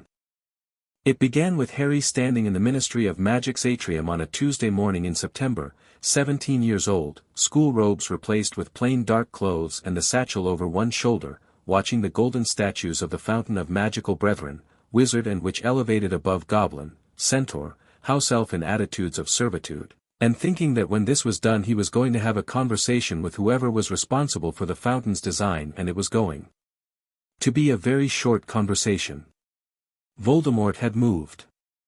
June had been catastrophic, the Department of Mysteries, Sirius nearly lost again, the prophecy smashed, Dumbledore and Voldemort in open combat in the atrium while half the Ministry's night staff watched from the lifts with their mouths open. It had the benefit of ending the denial. Fudge had been standing right there, after all, and even he couldn't deny what he'd personally witnessed, but it had the cost of everything a covert war had over an open one, which was that the covert one let you control the information and the open one did not. In the aftermath, Harry had thought about Dumbledore's request that he come back to Privet Drive for the summer. He'd thought about it for approximately 90 seconds and then had a conversation with Dumbledore that was different in tone from any they'd had before, because Harry was 17 now, because the blood magic protection had served its purpose and Voldemort clearly knew where he was regardless, and because the time for Harry existing within other people's plans had ended. He hadn't been rude about it. He'd been direct, which was different. "I need to move," he'd told Dumbledore. "Not hide. Move. The Horcruxes aren't going to find themselves, and the contract work isn't finished, and sitting in my aunt's house for another summer isn't a strategy, it's a habit." Dumbledore had looked at him for a long moment across the scarred desk. Outside, Hogwarts was emptying for the summer, carriages rattling down the drive. "No," Dumbledore had said finally. "It isn't." He'd folded his hands. "I had plans for this summer, Harry. Things I wanted to show you, things I've been putting in order, about Tom Riddle's history, about the Horcruxes, about what I believe you'll ultimately need to face him." "Tell me now," Harry said. "All of it. Tonight if we need to." They had talked until 3 in the morning. Dumbledore had told him everything, the memories, the Horcrux theory in full, the cave, the locket, the cup, the snake, the diadem, the ring. All of it. He told him about the Deathly Hallows, because Harry had the cloak and had had it since first year, and because Dumbledore was tired of carrying secrets alone and had apparently decided, somewhere around the 5th year mark, that Harry was not someone secrets should be kept from. At the end, after the silence, Harry had said, "And me." Dumbledore had looked at him with eyes that were very old and very sorry. "And you," he'd confirmed. "I have a piece of his soul in my scar." "Yes. It has to die." "The piece of soul, yes. Which means I have to, allow yourself to be killed," Dumbledore said. "Yes. By him. To destroy the piece without destroying yourself, you would need to," he stopped. "I believe there is a way through it. I believe death, in that specific circumstance, would not be final. But I cannot be certain." Harry had sat with this for a long time. "You've been trying to figure out how to tell me. For 3 years. That's why you wanted me back at Privet Drive." "Partly. The protection was part of it but not all of it." Harry looked at the ceiling. "You were trying to arrange things so that when the time came it would be, arranged. Managed. So I'd go when it needed to happen." "Harry, I understand." He'd looked back at Dumbledore. "I'm not angry. But I need you to understand that I'm not going to be managed toward it. I'm going to choose it. When I know enough, when the Horcruxes are destroyed, when the conditions are right, I'll choose it. Consciously. Not because the plan requires it." He paused. "That's the difference." Dumbledore had looked at him for a very long time. "Yes," he'd said, quietly.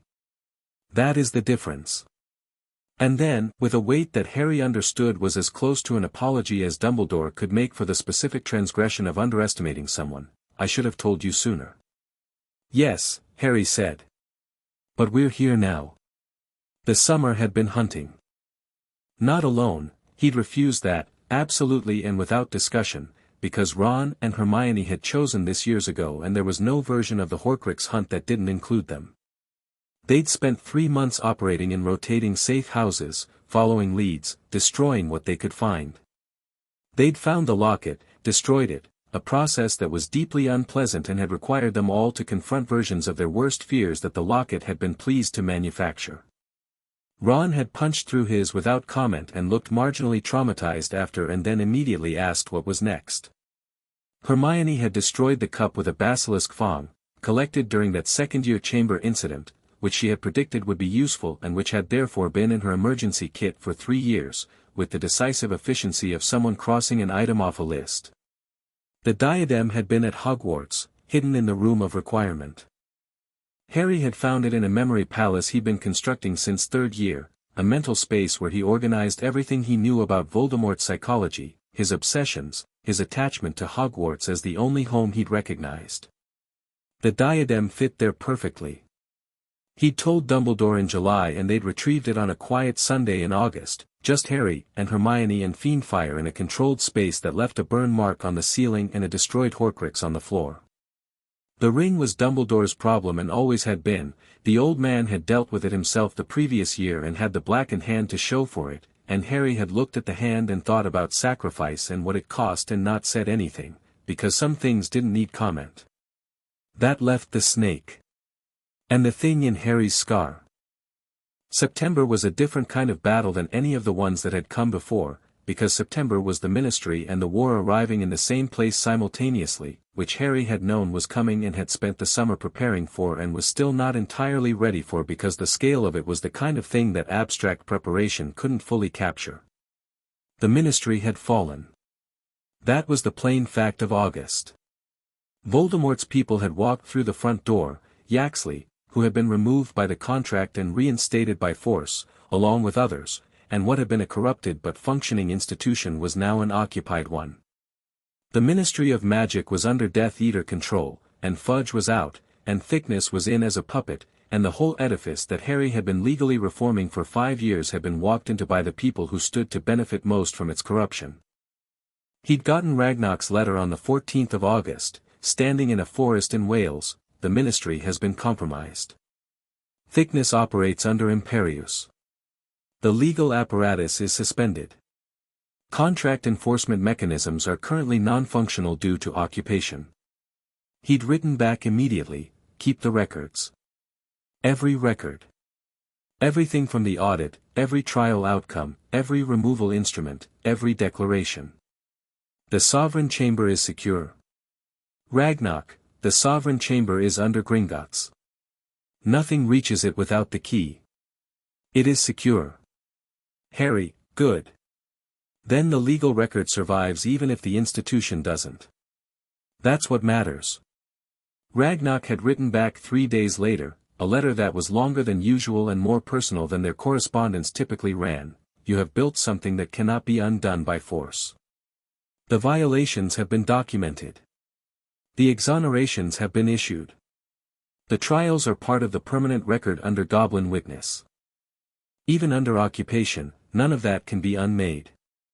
This is why the law exists. Not to prevent all bad things. To make sure the record of them is true.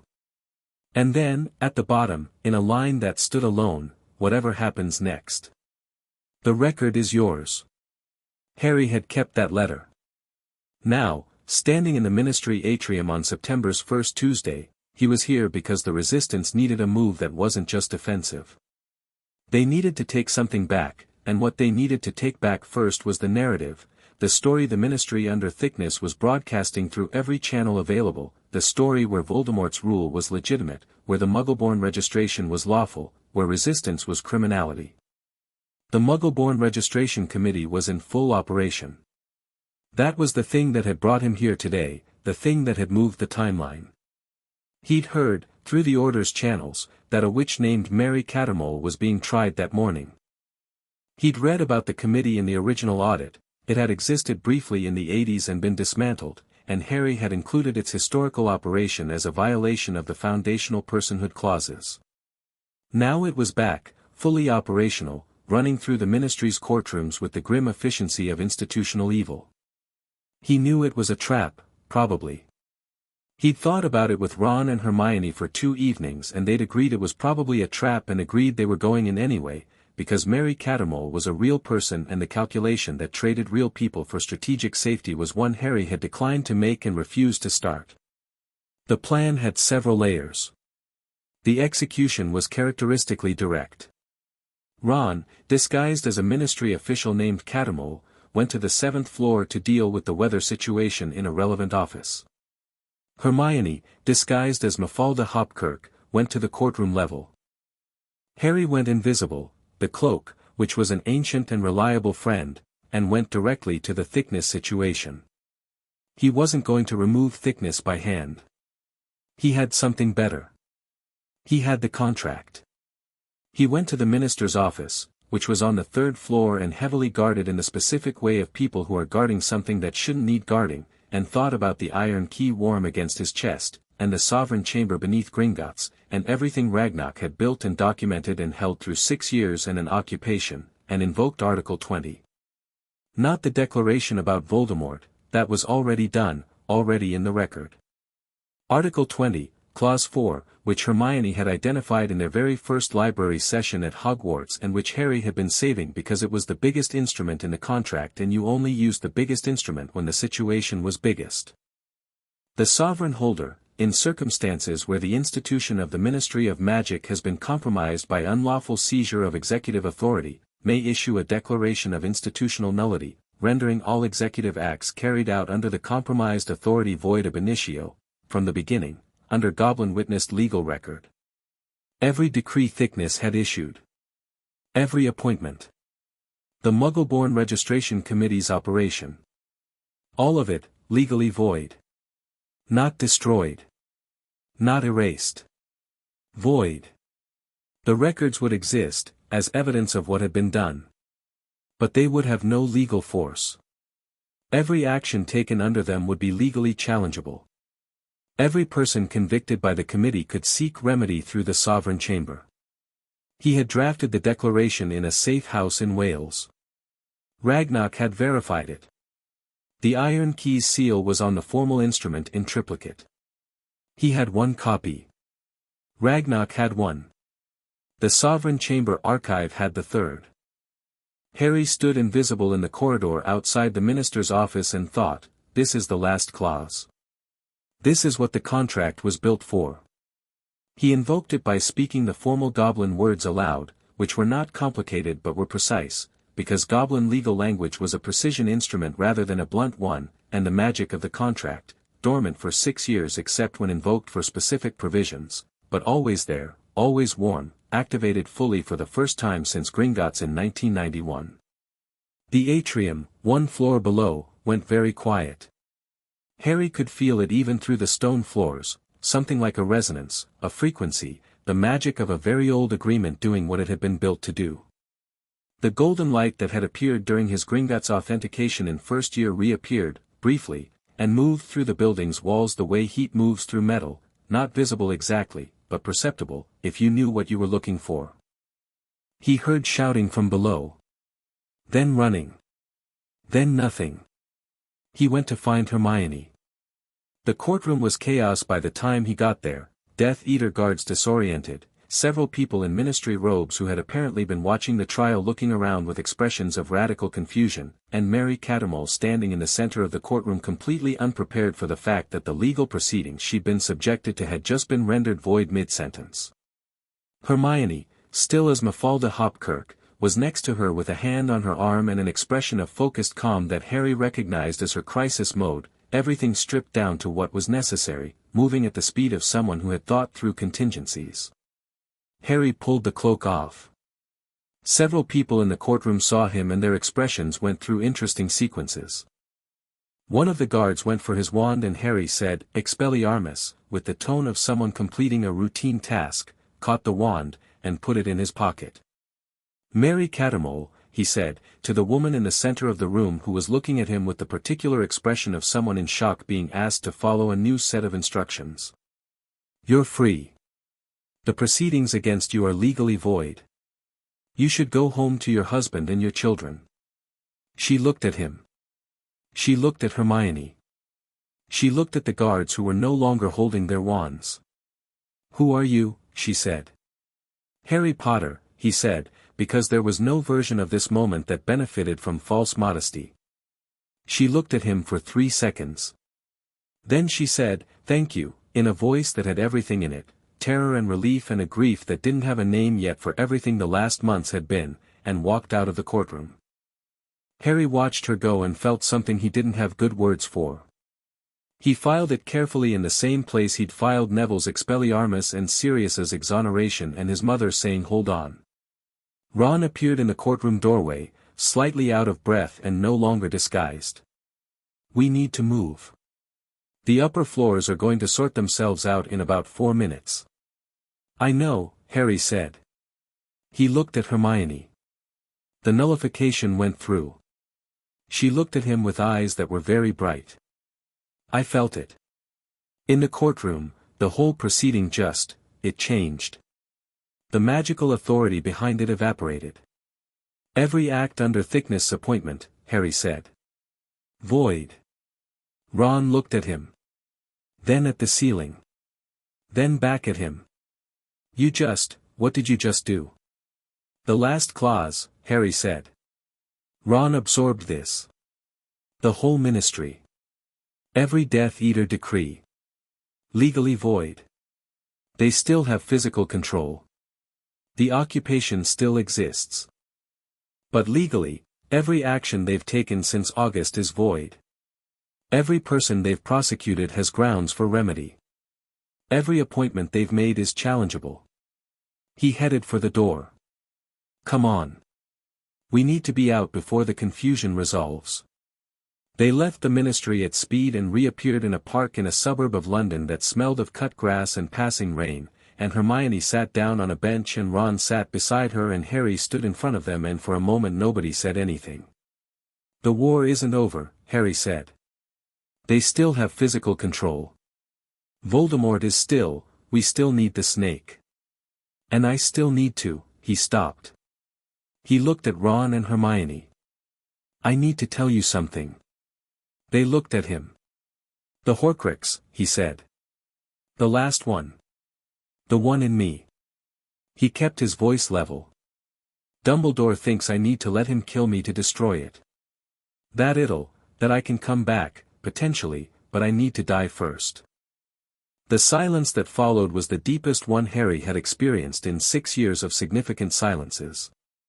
Ron's face went through about 5 stages very quickly and arrived at something that was controlled and fierce and determined.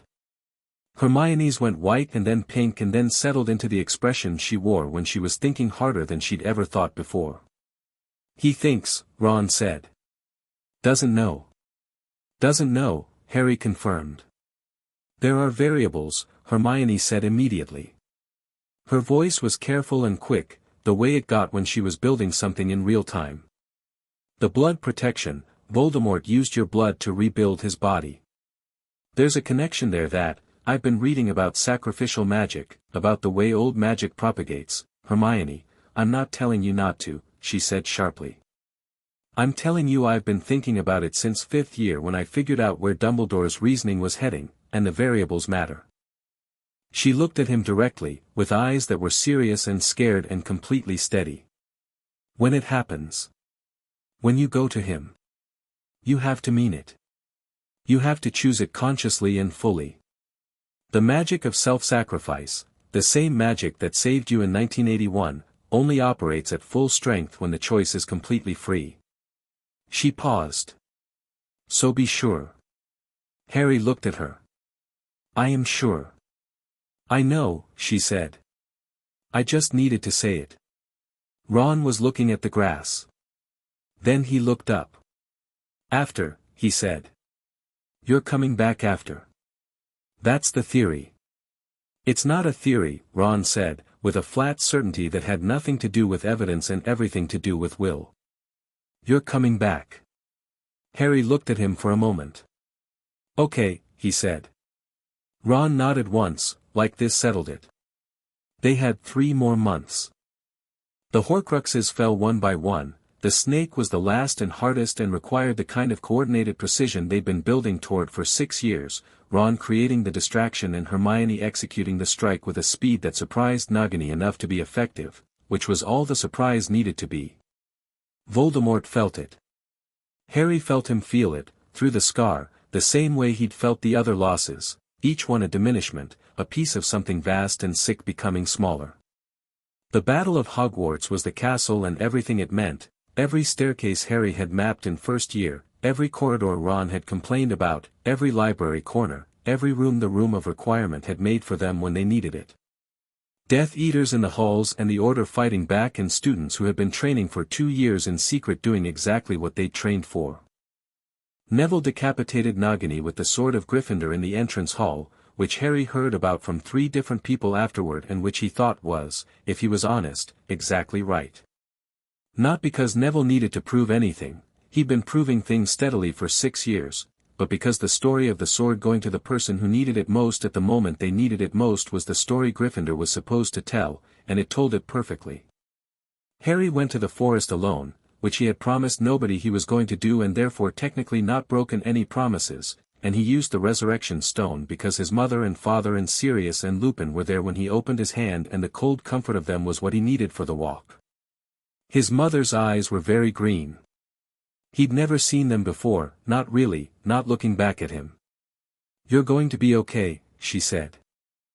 I know, he said, and the old cadence of it made him smile slightly even here, even now, and she looked at him and the smile was her smile, which he hadn't known until that moment. He walked into Voldemort's camp and stood in a clearing and the spell hit him like the world ending, which was what it was, and then it wasn't. He came back because he chose to. Because Hermione had been right about the variables, the blood, the sacrifice, the old magic that Lily Potter had established and that Voldemort had made stronger by using Harry's blood in that graveyard 3 years ago. Because he was the sovereign holder of the foundational contract and the contract did not have a provision for the sovereign holder dying permanently at 17, and he chose to find that amusing in the half-moment between. He came back and finished it, and Voldemort fell, and the Great Hall was full of grief and relief in the specific combination of things that have cost everything and still been worth it. He sat in the hall for a long time. People came to him and he let them, because they needed to, because they'd fought and they needed the reality of him being present and alive, and he was capable of giving that. He held it together in the quiet way he'd always held things together, the way of someone who has learned that being stable for others costs something but is worth the cost. Hermione found him eventually, in the corner he'd migrated to, and she sat down beside him and leaned her head very briefly against his shoulder and said nothing. He sat with that for a while. Ron arrived with food, actual food, substantial food, obtained from the kitchen through what Harry suspected was a combination of personal charm and Weasley family connection to the house elves, and distributed it without ceremony and ate his own share with the focused energy of someone who has run a very long race and has not yet entirely stopped running. It's over, Ron said, between bites. The war part, Harry said. Ron looked at him. There's still work, Harry said. Not anxiously, with the level, clear certainty that had been his register since he was 8. The Ministry is still occupied. The Death Eaters who haven't been caught are going to ground. The wrongful convictions under thickness regime need processing through the chamber. The institutional reform, Harry, Hermione said. Yes. Eat something first.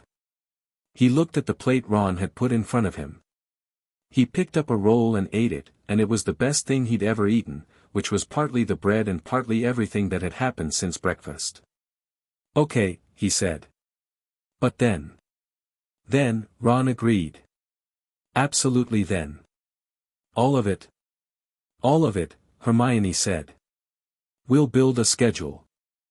I already have notes, she added, a moment later, and Harry and Ron both looked at her, and she looked back, and then all 3 of them laughed, properly laughed, the real kind, the kind that has too much in it to be simple happiness but comes out that way anyway, and the sound of it went up into the high stone ceiling of the great hall and stayed there. The weeks that followed were the most publicly visible of Harry's life and the least personally dramatic, which he found he preferred. He was in the ministry every other day, the satchel over his shoulder, working through the legal machinery of post-occupation reconstruction with the methodical patience of someone who had been building toward exactly this for 9 years. Ragnarok had the sovereign chamber running day and night, 47 additional trials through November and December, addressing the thickness regime's victims with the same process and precision the earlier trials had used, the same goblin arbiters, Hermione presenting. She presented 43 of the 47.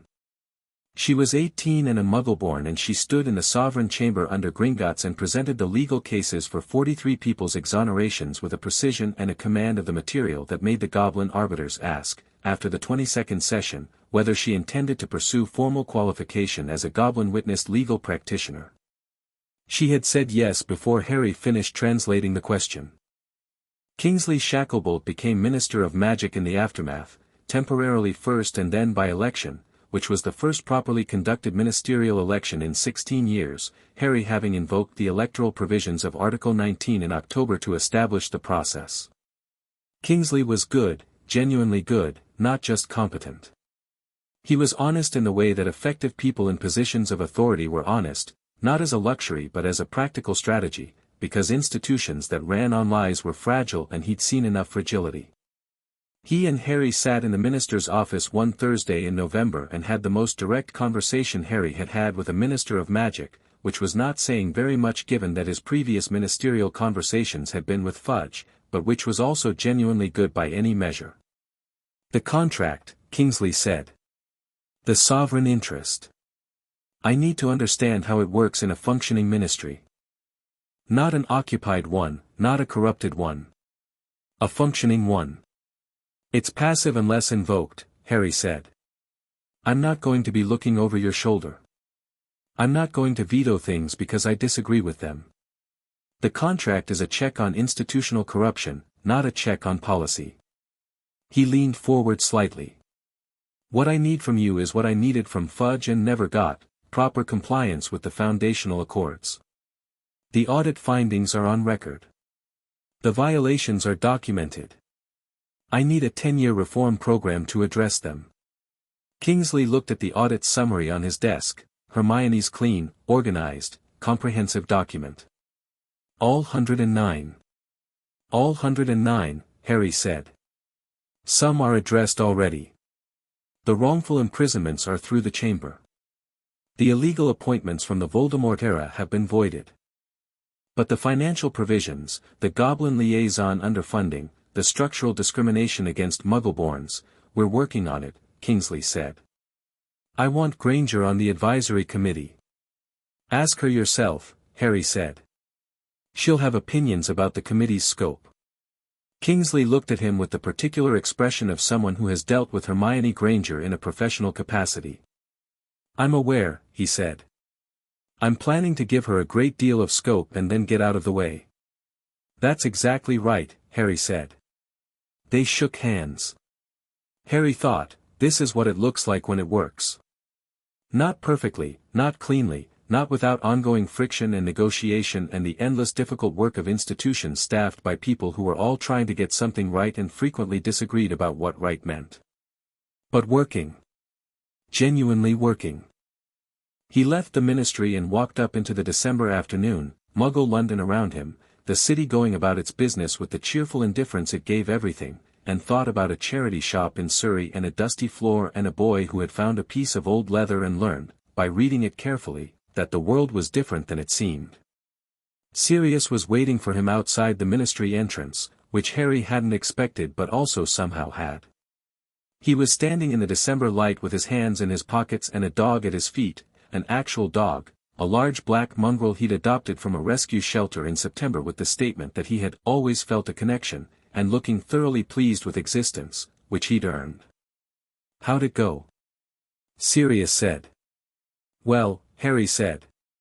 Kingsley's serious about the reforms. Hermione's going to be on the advisory committee. She'll run it within 3 months. 6, Harry said. She'll let someone else think they're running it for at least 6 months. Sirius laughed. Come for dinner. Remus and Tonks are coming. And Ron and Hermione. Creatures made something that smells extraordinary and I don't know what it is and I'm afraid to ask. Harry fell into step beside him. The dog trotted between them with the confident ease of an animal that knew its people. December light on London stone, cold and clean and good. Do you ever think about giving it up? Sirius asked, after a moment. The contract. Just, handing it off somehow, or letting it go dormant, or, no, Harry said. No. It's mine, Harry said. Not because I want power, I don't, particularly. But because I found it and I read it and I spent 9 years building the knowledge to use it properly, and walking away from it would be like, he thought for a moment. Like finding a tool that fits your hand exactly and then leaving it somewhere because you don't want to seem like you want things. Sirius was quiet for a moment. James was like that, he said. Not the legal contract part. Just the not apologizing for knowing his own mind. Tell me something about him, Harry said. Something specific. Not the war stuff. Sirius looked at him, surprised. Then he smiled, the one that had no hollowness in it at all. He used to fall asleep in Transfiguration, he said. Not because he couldn't do it, he was brilliant at it. But McGonagall's voice had this quality when she was explaining theory that he demonstrated a dropping chin gesture. Out like a light. Every time. For 7 years. And she knew. She definitely knew. She'd call on him specifically when he'd been asleep and he'd always have the right answer because he'd been absorbing it subconsciously. He shook his head. She found it funny. She never said so but she found it funny. Harry thought about this. He filed it carefully in the place where he kept things that were his and not strategy, not legal framework, not the war. His mother's smile. Sirius's laugh without the hollow. McGonagall quietly finding his father funny. What else, he said. They walked, and Sirius talked, and the city moved around them. The Sovereign Chamber's 100th trial concluded on the 14th of January. Harry was not there for it, Hermione presented, with Ragnarok presiding, and the outcome was an exoneration, and she wrote to Harry that evening from the Gringotts corridor with a letter that was mostly professional and had one line at the end that wasn't, 100. I keep thinking about that number. 100 people who have the right answer now. It doesn't undo anything. But it's the right answer. He wrote back, it's the right answer. That matters. Even if it doesn't undo things, the right answer is different from the wrong one. People know the difference even when they can't say it. She wrote back, when did you get wise? He wrote back, ask Ron. He'll give you a timeline. She wrote back, I asked Ron. He said, always, it's extremely annoying. So. He laughed, alone in the Grimmauld Place kitchen at 11 at night, with Creature having gone to bed and the dog asleep by the fire and the house quiet around him in the way it had gotten quiet, not empty quiet, not sad quiet, but the quiet of a house that had people in it regularly and was settling into that fact. He took out the contract and read it for what he estimated was the 800th time. It looked the same as it had on a dusty floor in Surrey, when he was 8 and thin and reading words so old they'd gone strange with age. The same parchment that wasn't. The same 2 columns, the same iron ring, the same warmth that had nothing to do with ambient temperature. For the air. When found, keep. He kept it. In February, Harry sat in front of the Wisengamot for the first time, not as a defendant, not as a witness, not as a figure in someone else's proceeding, but as a formally recognized legal presence, the sovereign holder of the foundational contract, invited to address the body on the subject of the ongoing reform program. Kingsley had made the invitation possible. Hermione had written his remarks. Ron had read them through and said, cut the second paragraph, it sounds like a textbook, and he'd cut the second paragraph and it was better. He stood at the podium and looked at the Wisengamot, the full wizened collection of them, robes and self-importance and a handful of genuinely good people alongside a larger handful of people who were trying to recalibrate their positions given the new landscape, and thought about being 12 in a library corner, and being 14 in a graveyard, and being 17 in a forest, and being 18 here. He spoke for 11 minutes. He was clear and direct and not theatrical about any of it. He laid out the reform program, the Goblin liaison restructuring, the Muggle-born rights provisions, the Azkaban review, the educational independence restoration. He told them that the sovereign holder's role in a functioning ministry was oversight rather than governance, and that the oversight would be consistent and documented and not punitive toward good faith reform. He told them that the foundational accords were not a historical curiosity but a living framework, and that he intended to treat them as such for the duration. He said one thing that was not in Hermione's original text, that he added in the moment because it was true and the right time for it: the ministry is not mine because I want it to be.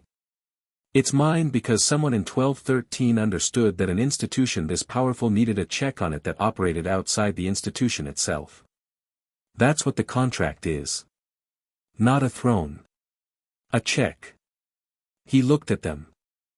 I intend to be a good check. He stepped down. The room was very quiet for a moment, and then several people started talking at once, which was probably healthy. Ragnock was waiting in the corridor outside, which Harry hadn't expected, because Ragnock generally let his correspondents do his waiting. The old goblin looked at him with those iron eyes, the ones that had been watching the door of Gringotts for 63 years, and said nothing for a moment. Well? Harry said. Well, Ragnock said. He had the expression that Harry had seen once before, the slow, deliberate smile of something old and patient and satisfied. You did not disappoint. I told you I wouldn't, Harry said. Many people tell me things, Ragnock said. You are one of the very few who delivered them. He paused, with the weight of someone putting something down that they've been carrying for a long time. I have officially announced my retirement, effective this spring. I wanted you to know before the public announcement. Harry looked at him. You stayed for the contract. I stayed for the heir, Ragnock said. The contract was the reason. You were the reason I didn't retire when I should have, 15 years ago. He studied Harry with eyes that had seen, by Harry's estimate, quite literally everything. My successor is young. Very capable. You will find working with her different. Her, Harry said. Her, Ragnock confirmed, with a satisfaction that suggested this was also a long time coming. What will you do? Harry said. When you retire. Ragnock considered. Read, he said. There are texts I have been meaning to read for 40 years. Travel, perhaps. The Carpathian goblin settlements have a style of architecture I have never seen in person. He paused. Rest. Harry thought about rest. About what it felt like, what it would feel like, to have done the thing and put it down. Not the contract, he'd keep that, always, because it fit his hand. But the urgency of it. The weight of what was still undone. You've earned it, Harry said. Ragnock looked at him with something that was, in its restrained and iron-bound way, warmth. So have you, he said. Although I suspect you will not take it. Not yet, Harry said. Ragnock tilted his head. When? Harry thought about it. Genuinely thought about it. When the reform program is 10 years in and has traction. When Hermione's committee has rewritten the worst of the statutes. When the chamber trials are complete and the Azkaban review is done. He paused. When I've found somewhere that feels like, he stopped. Home, Ragnock said. I was going to say somewhere I want to stay, Harry said. But yes. That. Ragnock nodded once, with finality. Then you will not wait long, he said, and walked away down the corridor with the measured pace of someone who had been walking these corridors for 63 years and was beginning, at last, to count the steps that remained. Harry watched him go. The ministry hummed around him, people moving, paperwork moving, the enormous bureaucratic organism of wizarding governance doing its work with varying degrees of competence and goodwill. The golden atrium light came through an unseen source and lay across the stone floor in the particular way of old buildings that had been beautiful once and were working their way back to it. He touched the iron key through his shirt. Warm, as always. He thought about a contract, and a satchel, and a dusty floor. He thought about Ron on a train offering a chocolate frog. About Hermione reading for 21 minutes and saying this is real with the certainty of someone for whom the truth was always sufficient reason. About Sirius in the sovereign chamber with his hands flat on the table. About Dumbledore putting down his burden in a circular office at 3 in the morning. About Neville with a sword. About his mother's eyes looking back at him, green and sure. He thought about 100 trials. About a 10-year reform program. About a young goblin who would be his next partner in the work, and a ministry that was, slowly, imperfectly, genuinely, becoming what the 1213 Accords had intended it to be. He picked up his bag and walked toward the lifts. There was work. There was always work. But it was his work, chosen, undertaken in full knowledge of what it cost and what it made, and that was different from everything else he'd ever carried. The difference between a weight and a purpose. The difference between something done to you and something you do. The lift doors opened. He stepped in. The golden grills closed and the lift began to move, and Harry Potter, sovereign holder of the foundational contract of 1213, descended into the working heart of the institution that was, legally, demonstrably, by Goblin witnessed contract, and now at last in spirit too, his. Not because he'd been born to it.